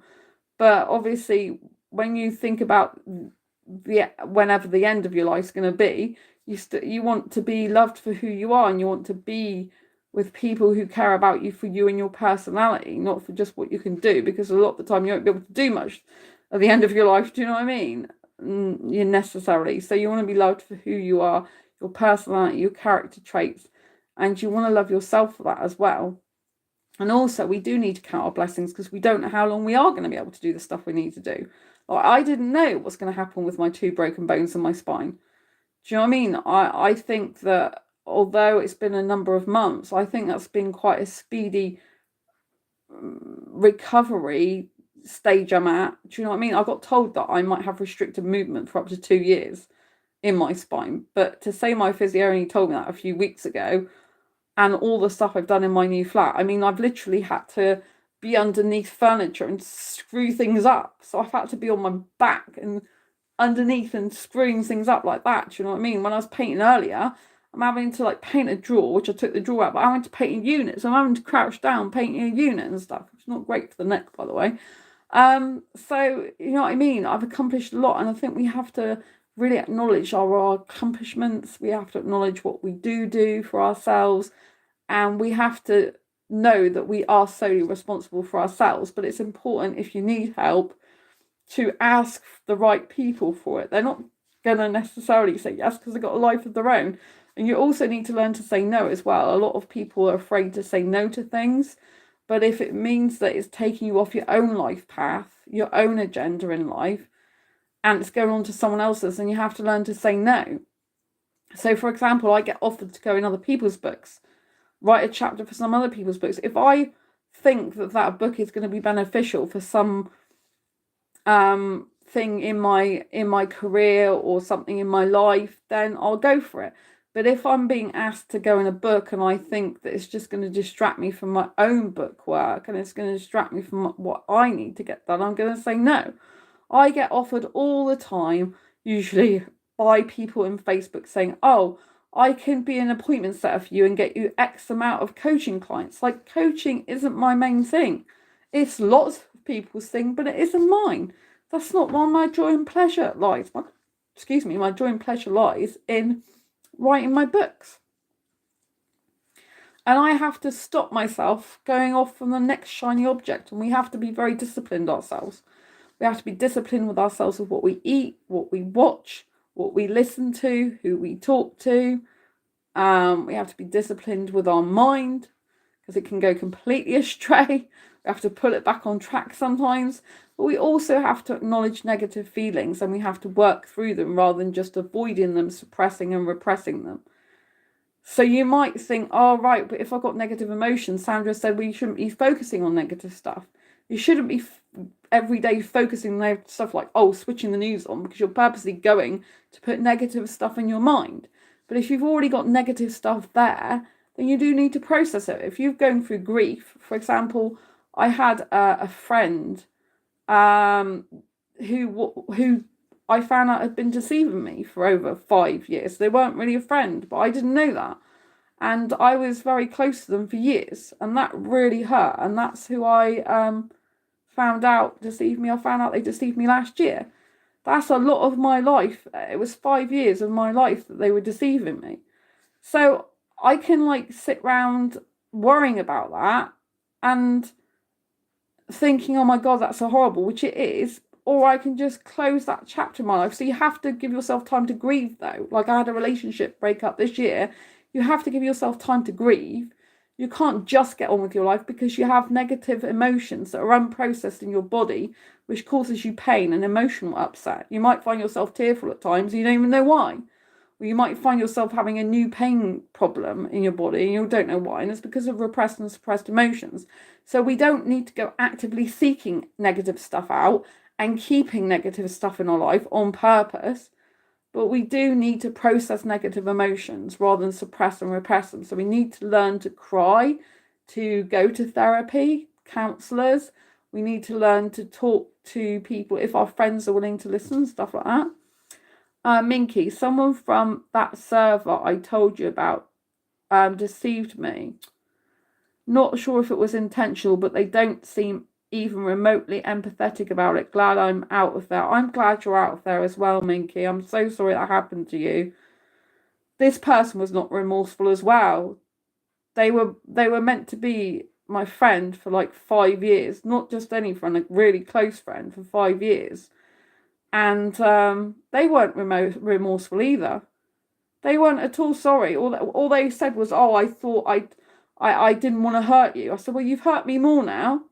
I didn't want to hurt you, so I've been deceiving you since the first time we met up in person, but I didn't want to hurt you.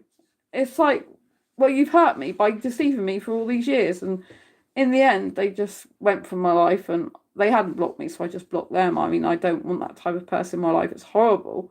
I'm glad you're out there. But when they show no remorse and no empathy for their actions, it means they're not taking any responsibility or accountability.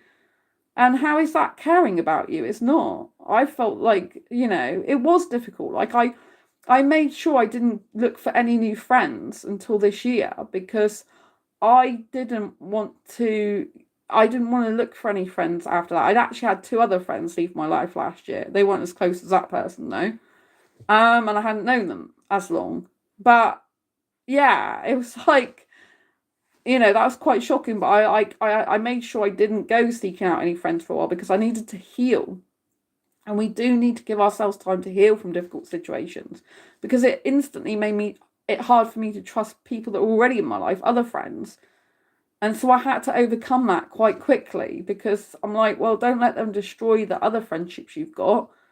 Just because their behaviour is bad doesn't mean to say other people are doing that to you or deceiving you. But it really did blur my whole reality. I'm like, what the hell has happened for 5 years?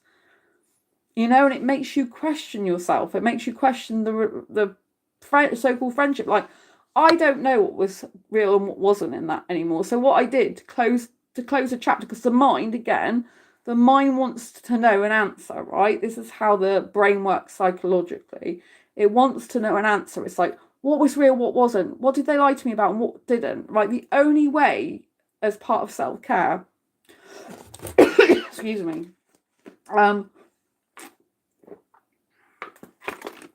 that you can end something like that is to just think, I don't know what was real with that person. I don't know what wasn't. I will never know, because the fact is they deceived me. Deception means they're not telling the truth. You don't know what's real and what's not. So that is the chapter closed. You have to close that book yourself, because you'll never know what was true and what wasn't. I don't know what was. I mean, I know them for 5 years. Well, it was the end of 2017, and then it was May last year that they revealed the truth to me. Only because I was probing them, if you know what I mean, because things had changed between me and them. I didn't know what was going on anymore. Otherwise, I would still be none the wiser. Do you know what I mean? So all it came was basically they blamed me for things, and they weren't remorseful at all. They're just like, "Oh, I didn't want to hurt you." I'm like, "Well, you have hurt me even more now." There was no remorse. There's no "I'm sorry I hurt you." There's no like, "I know this is really difficult for you" or anything like that. Nothing at all. No remorse, no empathy. And so I was like really angry and upset and like bewildered and confused and lost. I'm like, I don't know what was real now. I don't know when they were really cared about me at all. Because the same year, well, the previous month, they got me a gift about friendship. There was an amazing gift that I loved, and they said such nice words on this gift. And then they did that the next month. And I was totally baffled. I'm like, why did you get me these beautiful words about friendship? And then you just was deceiving me, weren't even really my friend. I was in shock. I really was. And I was in shock for a few months, really. But I knew, I this year I've started branching out into friendship more. I know me and Minky have connected a lot more this year again, which is good for us both. Because we were a bit quiet with each other for a while. But I needed to make sure that I'd healed as much as possible from that, because otherwise that spills out into other people and other friendships, you know what I mean? So, I mean, of course, you're going to be more cautious with anyone when you've had an experience like that, but you have to just think not everyone is the same as that person. Do you know what I mean? Not everyone's got the same moral character as that person, or unmoral character. Do you know what I mean? And so I used to think they were one of the most honest people in the world as well, which is what really hurt me. I'm like, oh my God, I trusted them so much. So yeah, so that was a real shocker, but I feel better like as the time's progressed. You know what I mean? It's been like about a year and a half now, so that's, time's gone on where I can start like, making friends more and trusting people more now, really. But it's horrible because when someone's deceived you on such a big level, like for the whole of 5 years, it's not just a one-off incident. It's like you just question everything. It's like your whole reality is completely questioned. So as part of self-care, you do have to close chapters yourself. You have to close that period out in your life, but you have to grieve. It's like when I split up with the ex this year, the way he treated me in the end was so bad. He showed no remorse, not upset. He knew it was hurting me, didn't give a shit.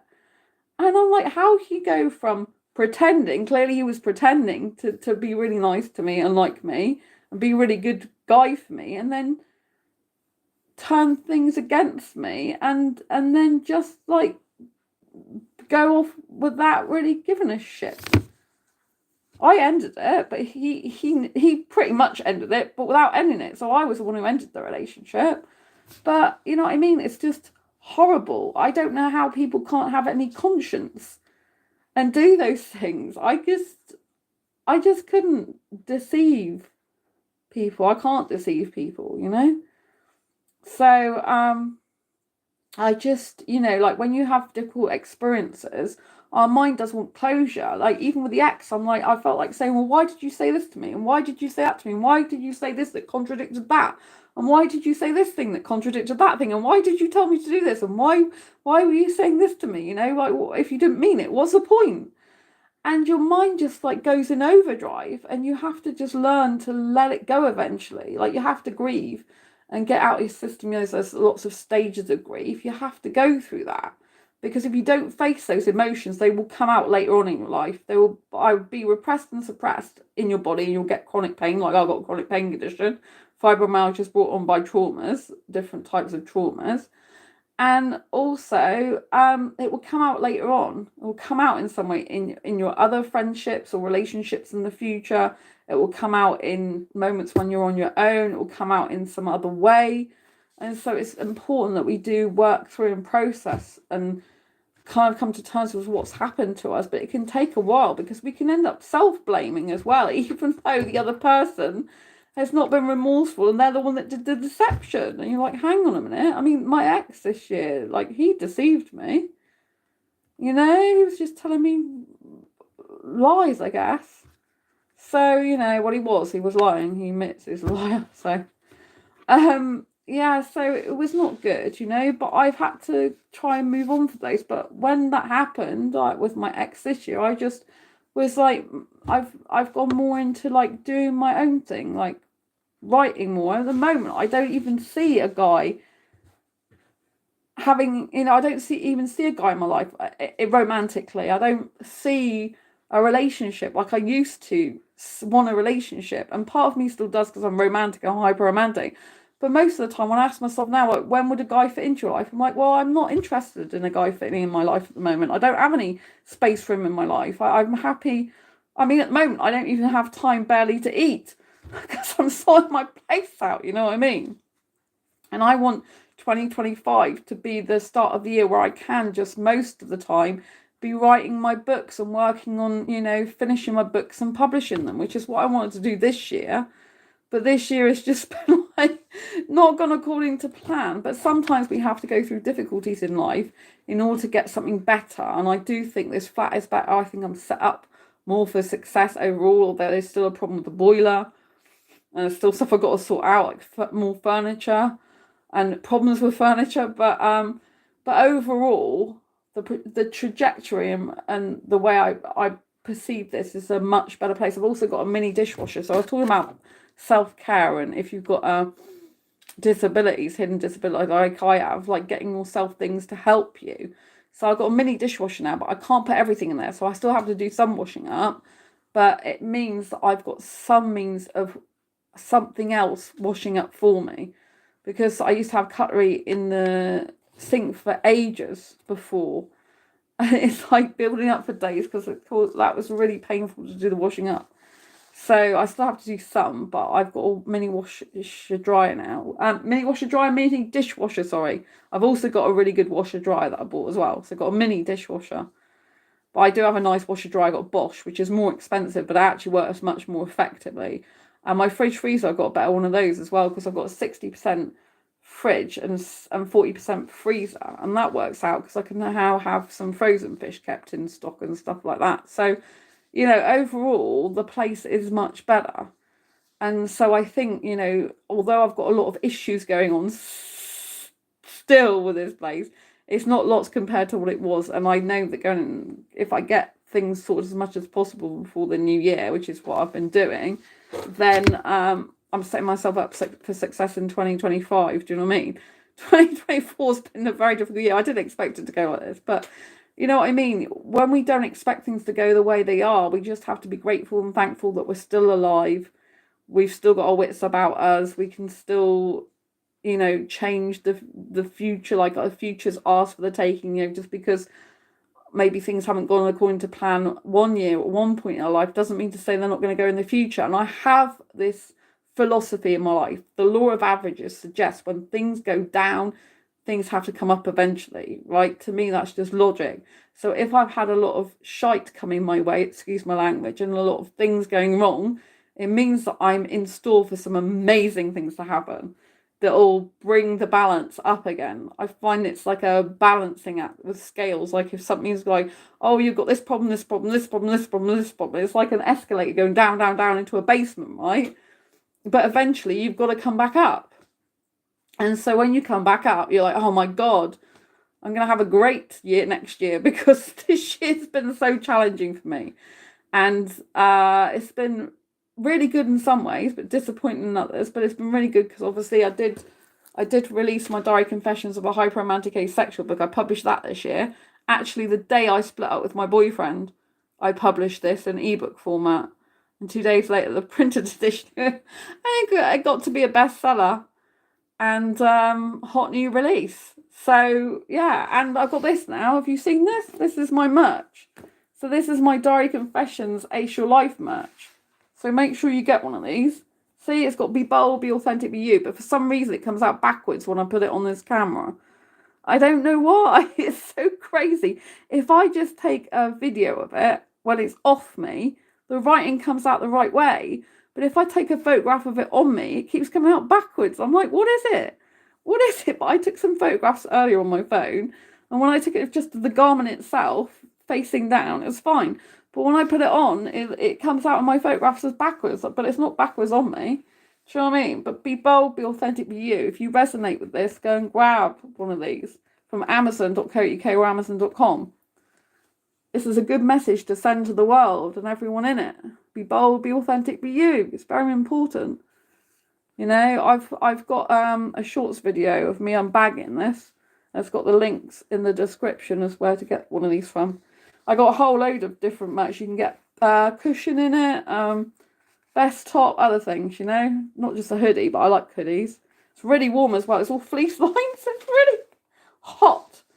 And it goes with the Diary Confessions book, but it's actually Diary Confessions Asexual Life merch. So the merch is separate to the book, but it's got elements like from the book cover and the designs. I've also got a couple of designs, like a red and a purple heart that says Asexual Life in the middle as well. So yeah, it's really good if you're creative as well as part of self-care to actually allow yourself to be creative and to give yourself some time to just let your imagination run wild. Like sometimes if I'm more relaxed and I'm not stressing and worrying about what I've got to do in my flat, sometimes I can just breathe and relax a little bit, and then I'll have lots of inspiration come to me, going, oh, I need to do this, I need to do that.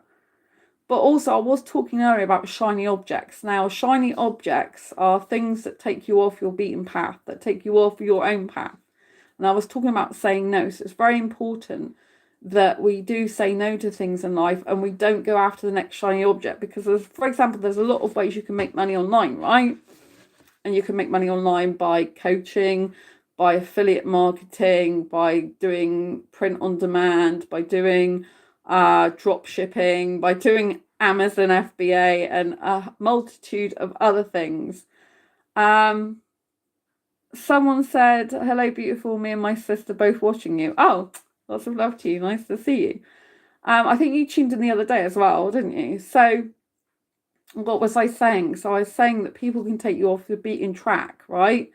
And it's important to be able to get back on your own track and not go on the next shiny object. So over the years, I started my entrepreneurial journey before I started knowing I'm asexual. So I started in the entrepreneurial world in 2012. But for me, entrepreneurship is all about the journey that you go on and the growth you experienced as a result of that, right? So for me, entrepreneurship is not about money per se, right? It's about mindset and the risks you take and what you're willing to do in order to achieve your dreams that other people won't do, can't do, or don't think of doing, or not prepared to do. So I do have another channel called Make Money, Make Cash, which I do talk more about making money online, for example, through marketplaces like Vinted and Facebook Marketplace and stuff like that, right?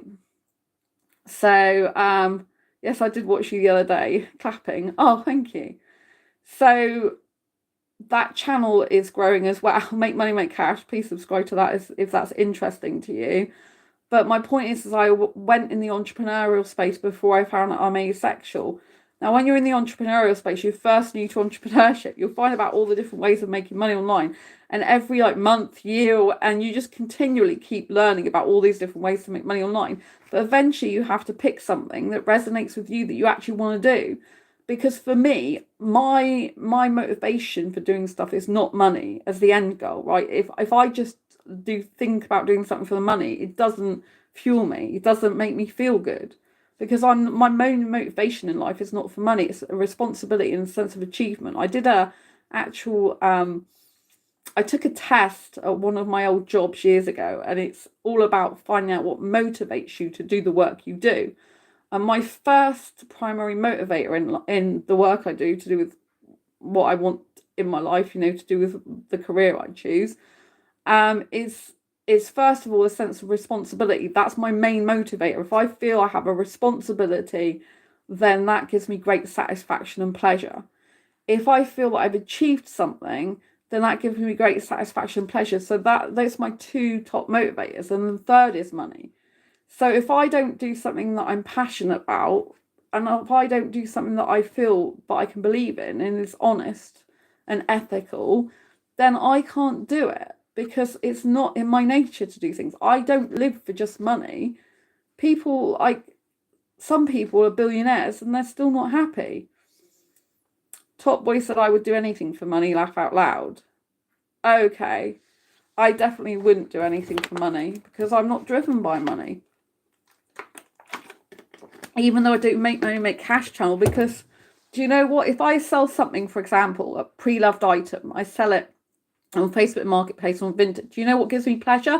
Is when I see someone having pleasure out of the item that I sold to them that I have no use for anymore, or don't need anymore, or decided to get rid of. Right? When I see someone else really happy they received that item, that makes me feel good because it's gone to a good home. I care about the items I have and where they go. Right? So I do have a level of attachment to my items, I have to say. And if it goes to a good home, then I feel good. And when I see someone have something that I used to have, and I know that they really enjoy it and want it. For example, Minky on this channel in chat, Minky bought a games console with games from me recently. because I know that's gone to a really good home and he'll take good care of it and he'll be watching it and playing it, then I'm happy that I sold that to him. I don't have any remorse or feelings like I shouldn't have done that, or oh right, blah blah blah, because I know it's he's going to get loads of hours of pleasure and satisfaction, and that makes me happy. I've had a person on Facebook Marketplace in the past buy a cuddly toy Eeyore for her daughter from me. And she goes, oh, my daughter's going to absolutely love this, right? I had a throw I sold on Vinted, right? And she's going, oh, my daughter's already got this throw, but I wanted to get a spare in case the other one gets broken or damaged because she loves it and can't really be without it. Right? So we need the poo throw. Right, so, and I sold an item of clothing ages ago on Vinted, and the girl even took a photograph of her in it, and she was like, looked so good in the item that I sold her.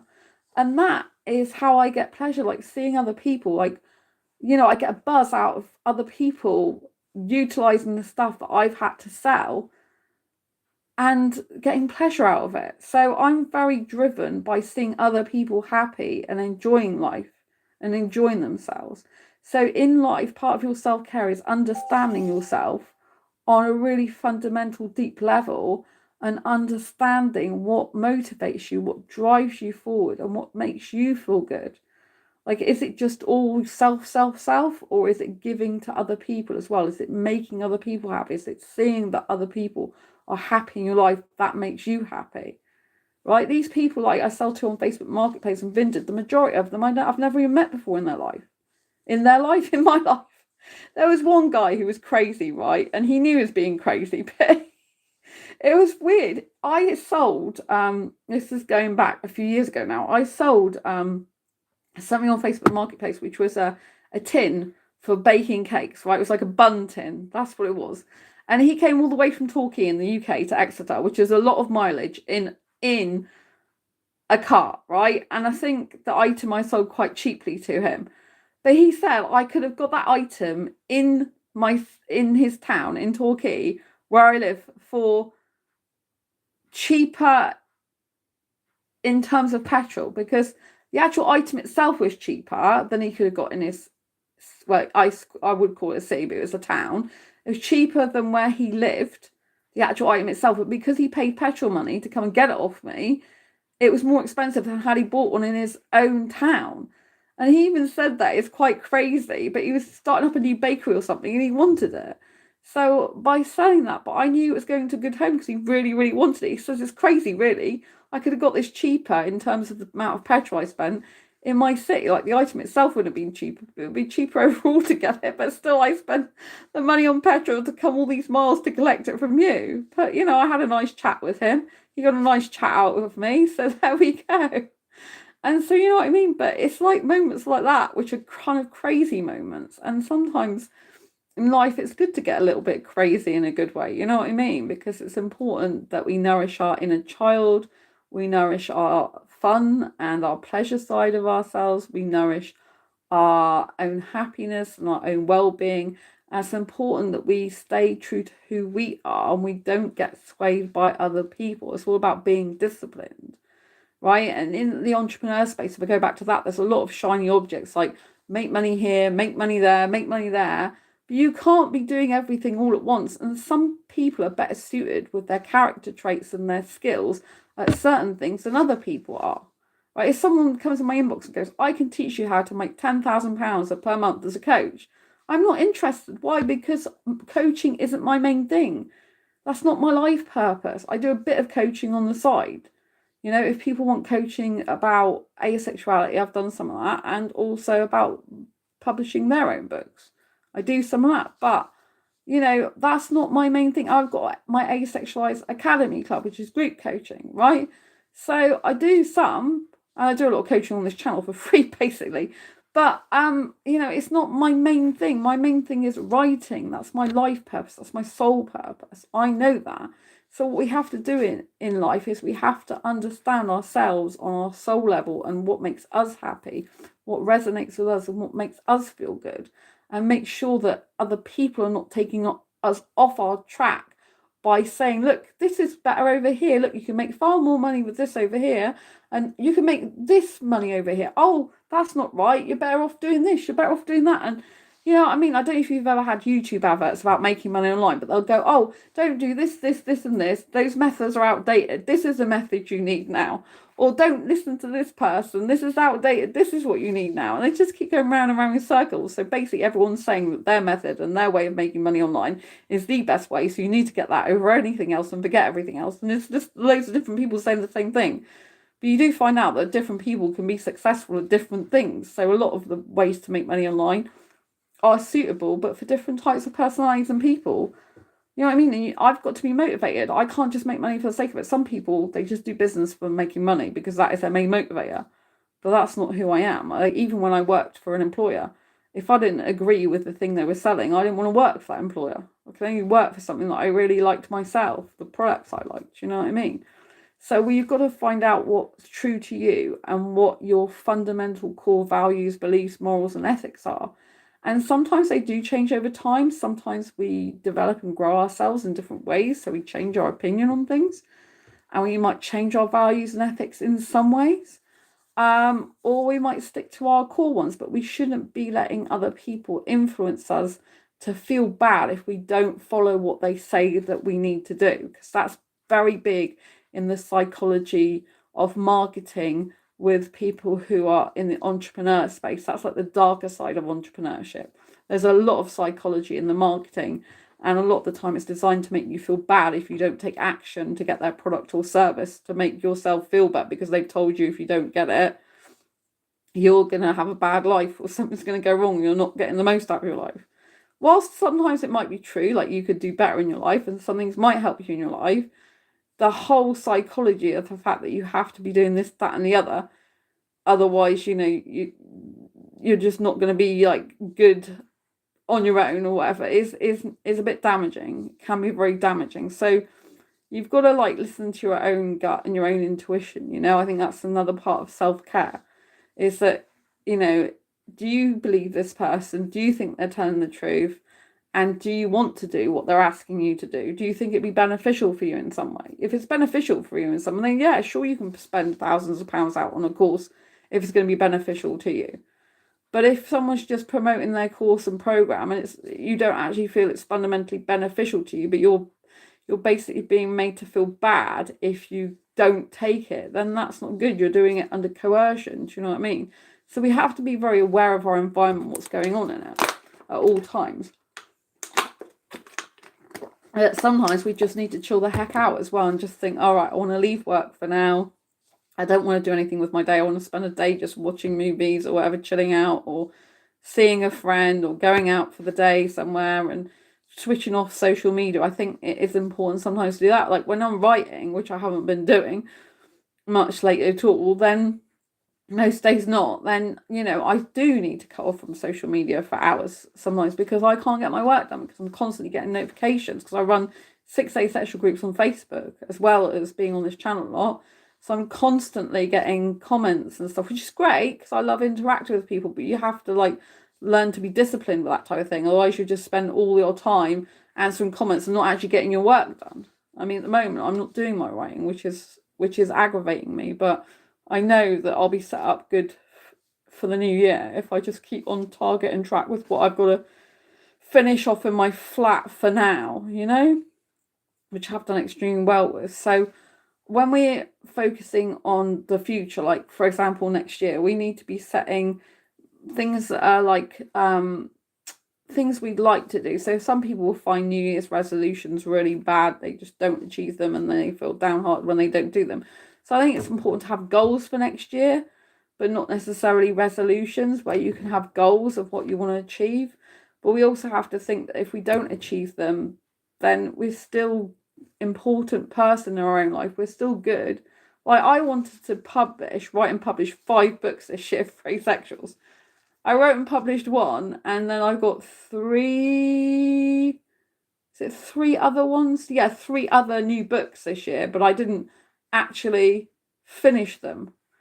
And so they're not published. And I got 1 that I started over 5 years ago. So, and I did actually start another one as well last year, I think, or the year before.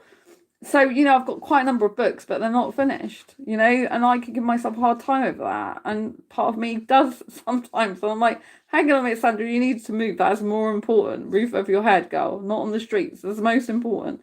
So we have to look at our priorities in life, and we have to look at what we do achieve. Moving twice in 2 years is a lot of upheaval. It's a lot of stress. And changing all your addresses over as well. And, because I sell books on Amazon, that's in America. I've got something called an EIN, and it's from the IRS agency in America, which you probably wouldn't even think of. It's more to do with business stuff that I wouldn't usually be talking about on this channel. But to give you an idea, I have to post change of address in America. I have to do it on a specific slip, and it's got to be sent off in a specific way, so there's all this stuff that you have to do, and contact companies. And my posts have still been going to my old place and stuff like that. So when we have situations that are unexpected or things that change in life, we have to kind of give ourselves some grace and praise for what we can do, and rather than focusing on what we haven't been able to do yet, we have to think we can't do everything at once. We're not, we're not Superman where we've got, or a massive octopus where you've got multiple hands to do different things. There's only one of you, right? And you are a living, breathing entity which needs nutrition to keep your cells alive. It needs some sleep to keep your cells replenishing and regenerating. It needs water for hydration. So we've got to remember to keep nourishing and feeding ourselves. We've got to remember that we do need time out. We can't be working 24/7, 365 days a year, because our body is not designed to do that. Our life, it shouldn't be just work, work, work, and no play, because you should always have some playtime in your life. You should always have some fun time in your life, because we never know when tomorrow might end. Like, I have goals and things I want to do, and I like to save some money, but I always think it's good to have some experiences in your life where you're actually going out and experiencing life. Because if something was to happen tomorrow and you were no longer here in life, you then have regretted what you didn't do if you were still alive, if you know what I mean. You'd be like, oh, right, well, I spent so much time working, but I never actually experienced anything. I've had any experiences. I was just working all the time. So I think it's so important to live for now as well. So I like to live for now and plan in the weeks and months, and for the future. But I think it's very important to still make time to have experiences in this moment while you're alive.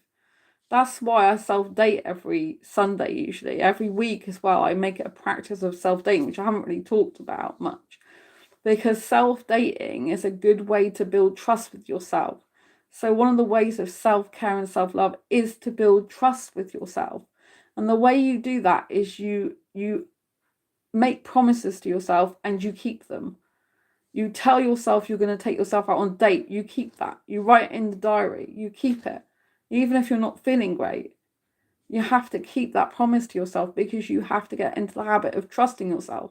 You're not going to trust yourself if you keep delaying things and not realizing your promises, not bringing them to fruition. So a couple of nights ago, night before last, I promised myself when I was a bit, when I hadn't had much food, it was a good time to promise yourself that. And I'm like, I promise, Sandra, by the end of the day, you'll have all the hallway cleared. I was being a coach to myself. So I have this thing where I can coach myself. So I have an anxiety condition, but one of the techniques I do use is I have an inner coach sometimes that coaches me. So I do like coaching myself. And so basically, I'll be like, oh my God, I've got all this stuff to do. I'm so overwhelmed. I can't do it. There's boxes everywhere in the hallway. I'm stressed out. It's chaos. Oh, what do I do? Rah, rah, rah, rah, right? And this particular day before yesterday, I was like, it came a time when I'm like, this is the day that you are going to clear those boxes. You're going to put some, my coach was like in my head going, you're going to basically, you're going to put some of the boxes in the second bedroom, right? And build them up. Yes, you know they're going to be there. They're not going to be sorted out, but you're okay with that because you know the second bedroom is a place where you're going to sort next year. You're not going to worry about everything because you can't do, right? There isn't enough storage. It's not your fault, right? So you put some boxes in the second bedroom. That means moving other boxes to fit them in, right? Then you put some others on the shelf above the Bosch washer dryer, right? Where you can fit them in. You can move them around later, but you have to get everything done. So because I promised myself, look, I said by the end of this today, you are going to have a clear floor in the hallway. And there's a shorts video that shows you that. It shows you what it was like before, in the hallway and what it was like afterwards when I spent those hours doing that. So you have to like promise yourself something, but you have to keep those promises to yourself as much as possible. And so that means that when you do that and you follow through and you achieve it, you trust yourself more because you've made a promise to yourself and you've kept it. Same as if you've got a problem decision making, right? We have to make decisions for ourselves all the time, but we can ask other people's opinions because, you know, sometimes it's good to have an outsider's point of view or a different point of view than our own. But ultimately, it's still our decision, our responsibility to make that decision. But if we keep asking other people's opinions all the time, we give away our personal power and we disempower ourselves from making our own decisions and choices in life. So we have to do that more sparingly, and we have to say, okay, I'm making this decision for myself. If it doesn't work out, that's fine. It's on me, but I learn a lesson from it. There was something I learned years ago from someone on LinkedIn actually that said there are no failures in life, just lessons we learn from.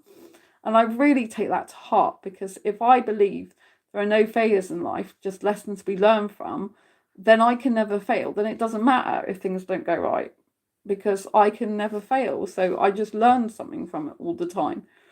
In the eyes of other people, it might be a failure, but I've learned something, so it's not a failure because I've had a learning process, a learning curve, a learning lesson. And so having that mindset enables you to push forward through your fears and through your barriers, and enables you to make so-called mistakes or deal with tough challenges and tough times, knowing that you still learnt something from it at the end of the day, even if you didn't get the result you wanted. Right? I wanted to publish 5 books before Christmas. Like that was a very big ambition because I don't think I've published more. I think I've published 2 books once in 1 year. But other than that, that's not usually the case for me. I don't usually do that. That's not normal for me. So I know that publishing 5 was a big, ambitious dream anyway, right? But the fact is, I've still got, 3 other books that were started this year that will be finished off. Now, had I not had the ambition of doing 5 books, I wouldn't have even start those other 3 books. Do you know what I mean? So I'm still further along with my progress than I would have been had I not started them. And the only reason I started them was because they happened to all flow in succession with my intuition. And that's because I was focusing on books. I was focusing on my passion rather than getting distracted all the time by other things. And so even though I've not completed what I wanted, I've still got further than I would have done because it's like, well, hang on a minute.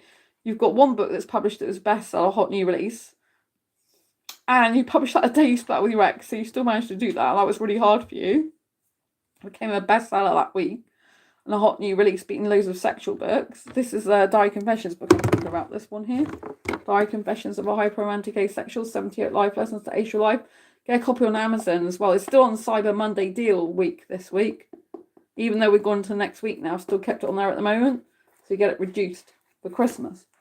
And yeah, it's just like, okay, I haven't finished the other books, but I've written them. I've written more books in 1 year than I've ever written in my life in terms of writing books in a year.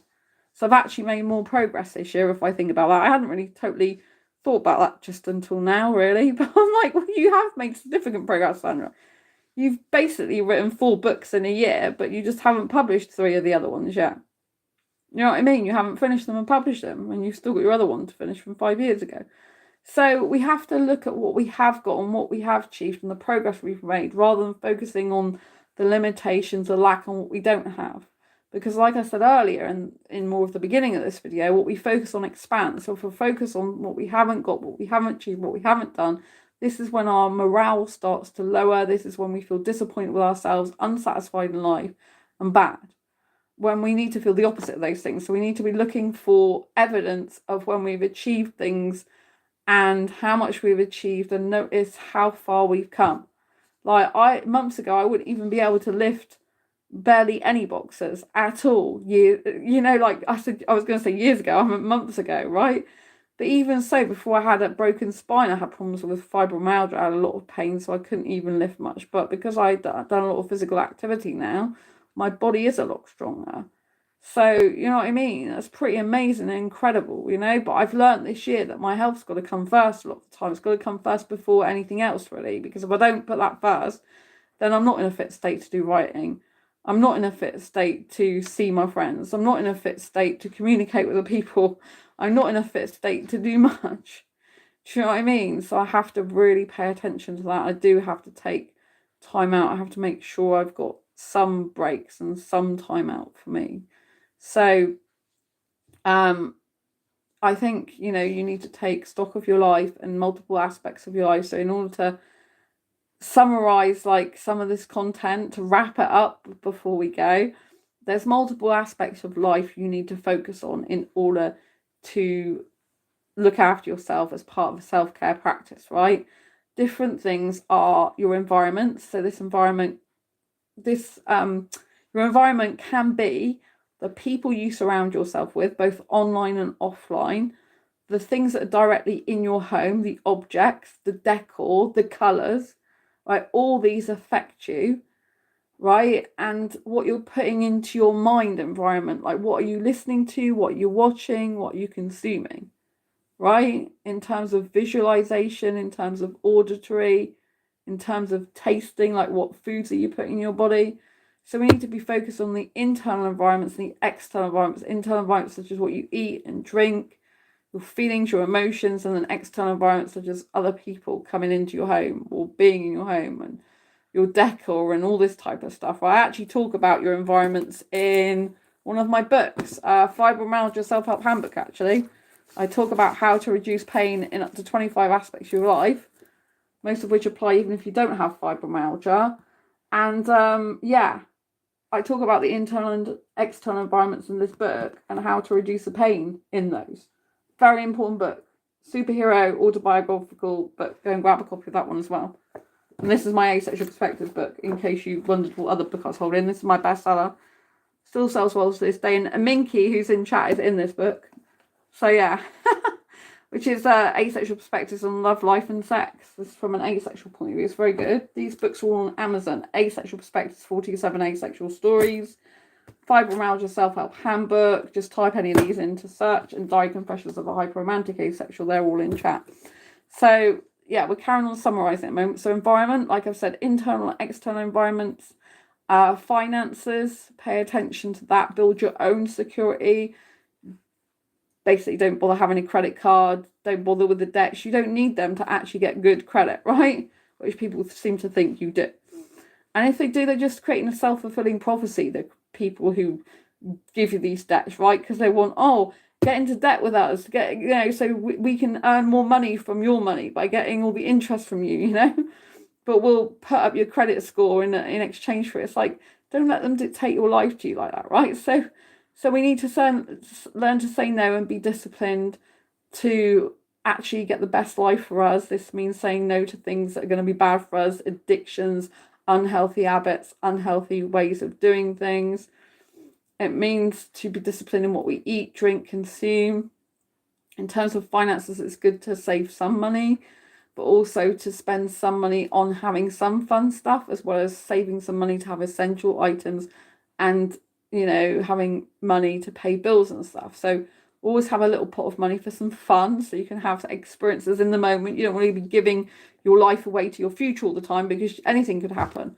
You could break your spine like I did, for example, and then not be able to walk properly very well. Well, I could walk actually, because I didn't break my spine, as in I didn't have nerve damage, but I couldn't do much bending and stretching at that point. But I could actually walk, because I was walking around London after I did it.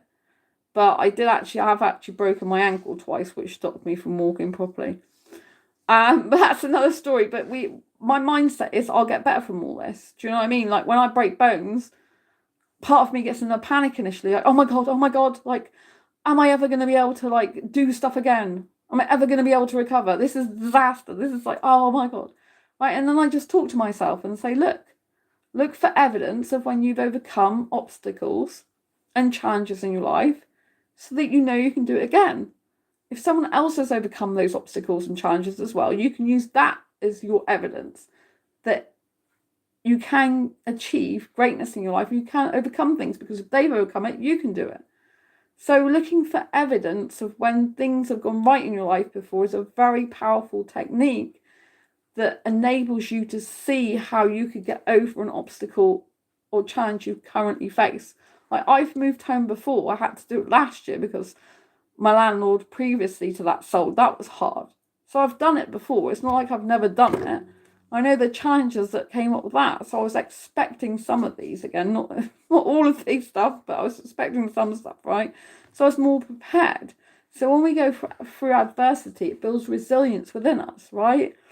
And part of self-care is understanding that we can't have everything go right all the time, because we don't build a backbone. We don't, pardon the pun, we don't build resilience. We don't build strength by everything going right for us all the time.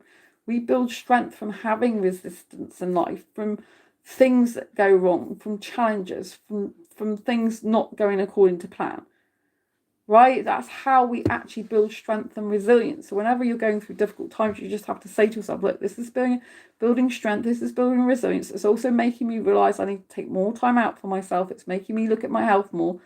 Like, God in the universe this year is like, you're gonna look at your health, Sandra, even if I'm gonna drag it out of you, because you're gonna have to. Because I had skin condition problems at the beginning of this year. I still itch. Like, I have to sleep with ice packs a lot of the time in bed, like in the middle of winter nowadays, because I get overheated and I get itchy legs and arms. So I have to sleep with ice packs. Who sleeps with ice packs in their bed in winter?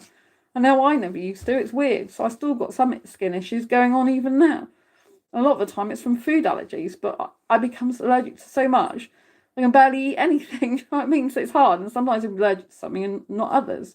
So I think it's all about listening to your own body and listening to what's going on for you in your life, because like, it's brought on by stress, some of it as well, and obviously movement was very stressful. So I think to have a great self-awareness about your own health, obviously there are doctors and medical practitioners out there, but I think to have an awareness about your own body and how you react in certain situations with the food you eat, the people you talk to, the environment you're in, what you do in your daily life, or what you do out of routine.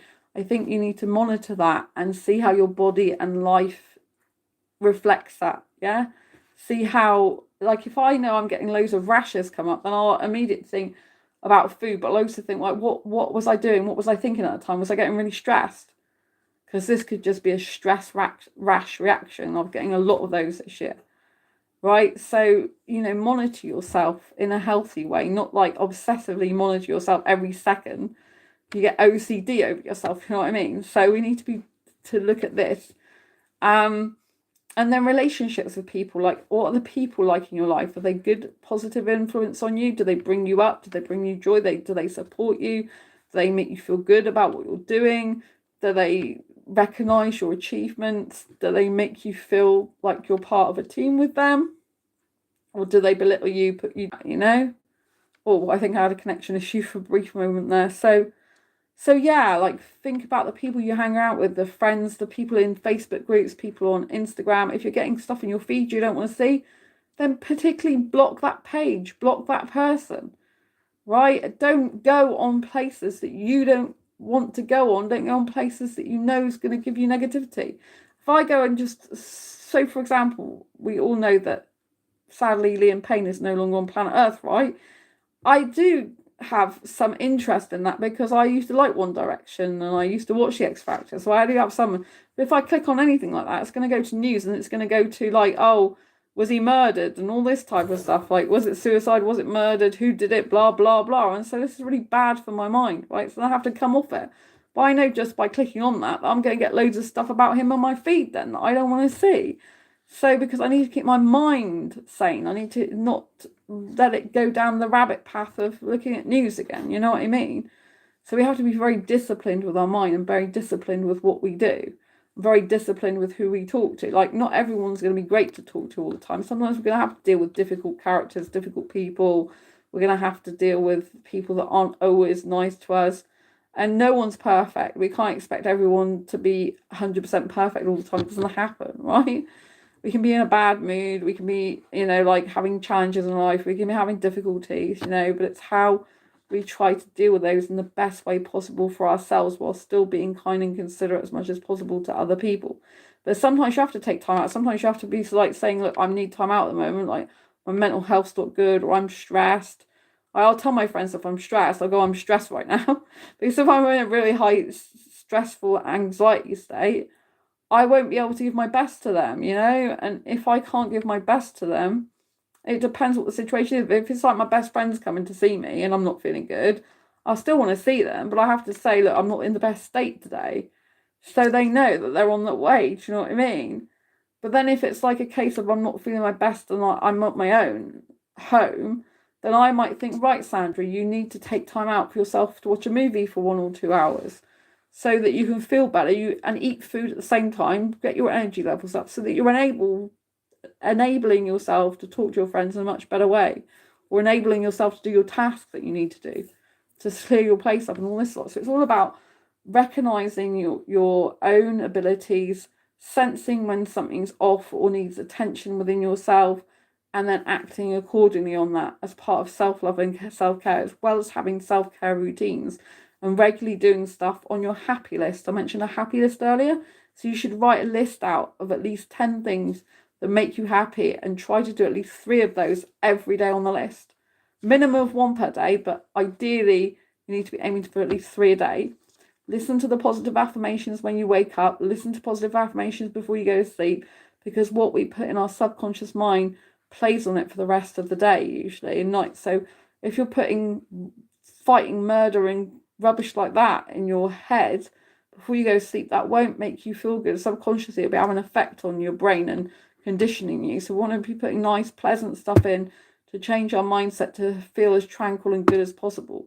It doesn't work all the time, but you need to be trying to get into that frame of mind and habit. You know what I mean? Anyway, I hope you found this video useful, helpful, insightful. If you have, please pop a thumbs up. And don't forget to subscribe if you haven't already. And please hit the bell icon, because then you get notified of every time I go live like this time, or I post a new video, which I love to hear from you. Thank you for being in chat. Thank you, Minky. And there's other people that have been in chat tonight. So there's been, oh, no name. That's interesting. So there's been a lot of people in chat. Norma. There's a Joel. There's loads of different people. Top Boy. And obviously Minky. Minky, oh, not checked Instagram messages yet, but did you remember what day it is today? Did I remember what day it is today?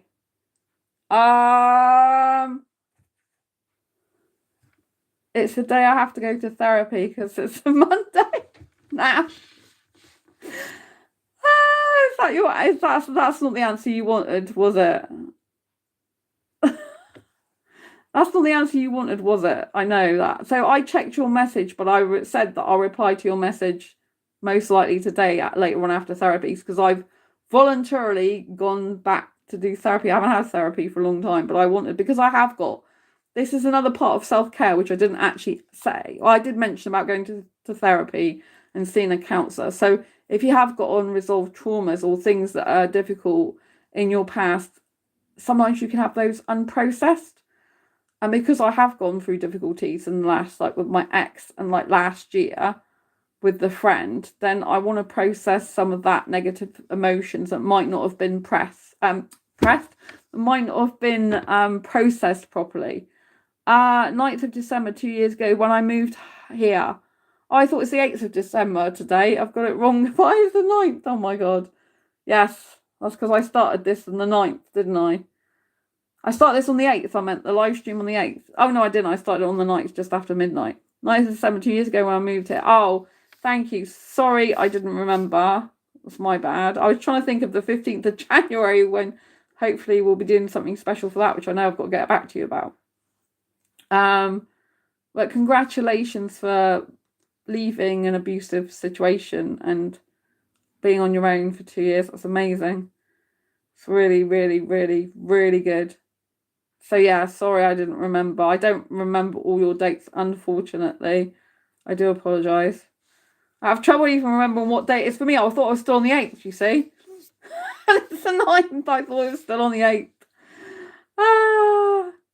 No worries, thank you. Yeah, I just know that I've got to go be at therapy for 10:45 and I have to be up at 8:30 at the latest, very latest. So yeah, I see a therapist now every Monday. Only started seeing him a few weeks ago, but he seems nice so far.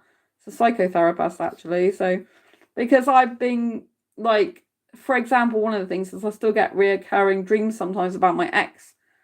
I mean, my last long-term ex from 2011, which was a very abusive relationship. And so sometimes I dream about that guy, even though I don't want to. So I think that's like unprocessed trauma.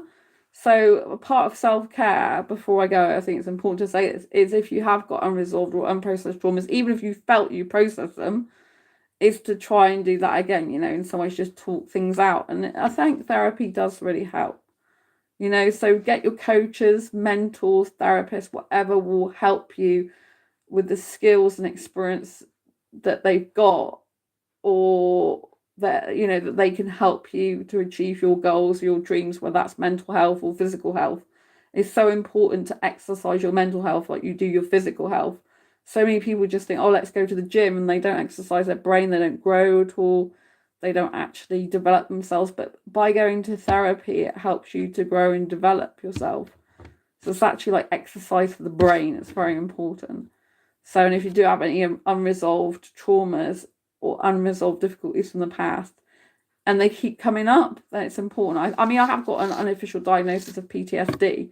PTSD means that things do reoccur and come back up for you, which is difficult to deal with sometimes, especially when I don't want to be like that. And I know because I had the situation with the ex-friend from last year, that was a lot of betrayal trauma from a person who deceived me for 5 years as a friend, So I dealt with that pretty much on my own because I didn't have a therapist then. So, but I had my actual other best friend, Andy. He was helping with that because he knew the person as well. We're both mutual friends of theirs. So they were shocked as well to find that out. But you know what I mean? We're both better off without that person in our lives. We know that now. But at the time it hurt. Do you know what I mean? So there can be like unresolved stuff. And like, to be honest, I asked to see this therapist when I split up with my ex this year, but that was back in April. I had to go on a 6-month waiting list. So by the time I'm seeing this guy, I'm pretty much mostly over my ex this year. Not 100%, I'll be honest, but mostly, you know what I mean? But I still think it's good to see this guy for just trying to resolve any unprocessed feelings and to have an extra bit of support for my mental health. I think it's good, especially as my physical health's been in decline a lot this year and I've had a lot of stress rashes. A physical and emotional link health-wise are so linked together that if you've got problems with one, you've usually got problems with the other. And so if you've got any mental health difficulties, any repressed emotional ones that haven't been dealt with properly, then it'll manifest in pain in the body. And if I get like stress rashes this year, it's because I've got high levels of cortisol in my body, if you know what I mean. So you can, by talking, like a talk therapy, which is basically, then it can help release stressful stuff and therefore deplete the cortisol levels, which is really important because cortisol is really bad for the body. So yeah, this guy's very good because he recites back to me what he's learning from what I'm saying, which is very helpful. I haven't had a therapist really do that in the past. He's very good at like summarizing what I'm saying to him, which means he's listening a lot to me, and he does give me a lot of praise. He sees the positives in what I'm telling him. So last week, for example, I know I'm going off on a tangent before I go again, but last week when I saw him, I was telling him about, oh, I've got all this stuff to do in my flat, I'm really stressed, blah, blah, blah. And he's like, yeah, but what I'm hearing from you, Sandra, is you've actually made significant progress. I mean, the previous week, you showed me that you'd finished all the kitchen, you showed me the photographs, and then you showed me the bathroom, which I think is really nice. And now you've done this and this. And he goes, so actually you've made more progress this week. So you are actually getting through it, aren't you? And I'm like, yes. And so he looks at the positives, which again is what I've been talking about in this video, that you need to be around people that bring you up and that see good in you and see positives. So even though I'm really stressed, he's acknowledging the fact I'm stressed, but it's actually saying that you're doing really well. He said it's amazing that I've done all the physio I've done as well. He thinks it's so good. So he's very good at praising me, which is nice. Because I've had a lot of negative words in my past said to me. So by having praise a lot, it kind of counteracts the negativity of the past a lot, which can help with self-growth and growing self-esteem more and self-confidence even more. Do you know what I mean? So that's so important. So if you are getting a therapist, make sure you get a right one. Last year I had 2 therapists I tried and neither of them were any good. So one of them I had to say no, and I'd had them before for another matter, and the other person after 2 sessions I had to say no, wasn't suitable. So be choosy about who you have as your therapist as well, because they impact your mind and your life a lot as well. So that's really important. And yeah, I'm going to go and get some sleep because I need it. And don't forget to subscribe, like I said, hit the bell icon so you never miss an episode. Thank you, Minky, and everyone else that's been in chat tonight. Go and grab a copy of Diary Confessions of a Hyperromantic Asexual if you haven't yet got this book. It is still on special offer for Cyber Monday Deals Week, which was now last week, but I kept on offer a bit for people to grab it before Christmas. And then Fibromyalgia Self-Help Handbook. That's my autobiographical self-help handbook. But it's to decrease pain in up to 25 aspects of your life, which basically this book is a personal development book in disguise. Right? So even if you don't have fibromyalgia, you should still get a copy of it because it will completely change your life. And it's a really good read. It's told in a superhero style way, so it's a fun read anyway. And then my Asexual Perspectives, 47 Asexual Stories book, which Minky, who's in chat, is actually in this book. This Asexual Perspectives, 47 Asexual Stories. So grab a copy of that. So on Amazon, you're looking for Diary Confessions of a Hyperromantic Asexual. And you're also looking for Asexual Perspectives and Fibromyalgia Self-Help Handbook. Thank you, Minky, for saying thank you for the stream. Thank you to everyone else who's been in chat. I know there's been a lot of other people tonight. That's been amazing. And thanks for the thumbs up. Don't forget to share this video or parts of it you think may benefit someone. And if you subscribe and hit the bell icon, then you usually get notified whenever I go live or post a new video. Lots of love to you. I'll see you soon. Stay ace. And have a great day.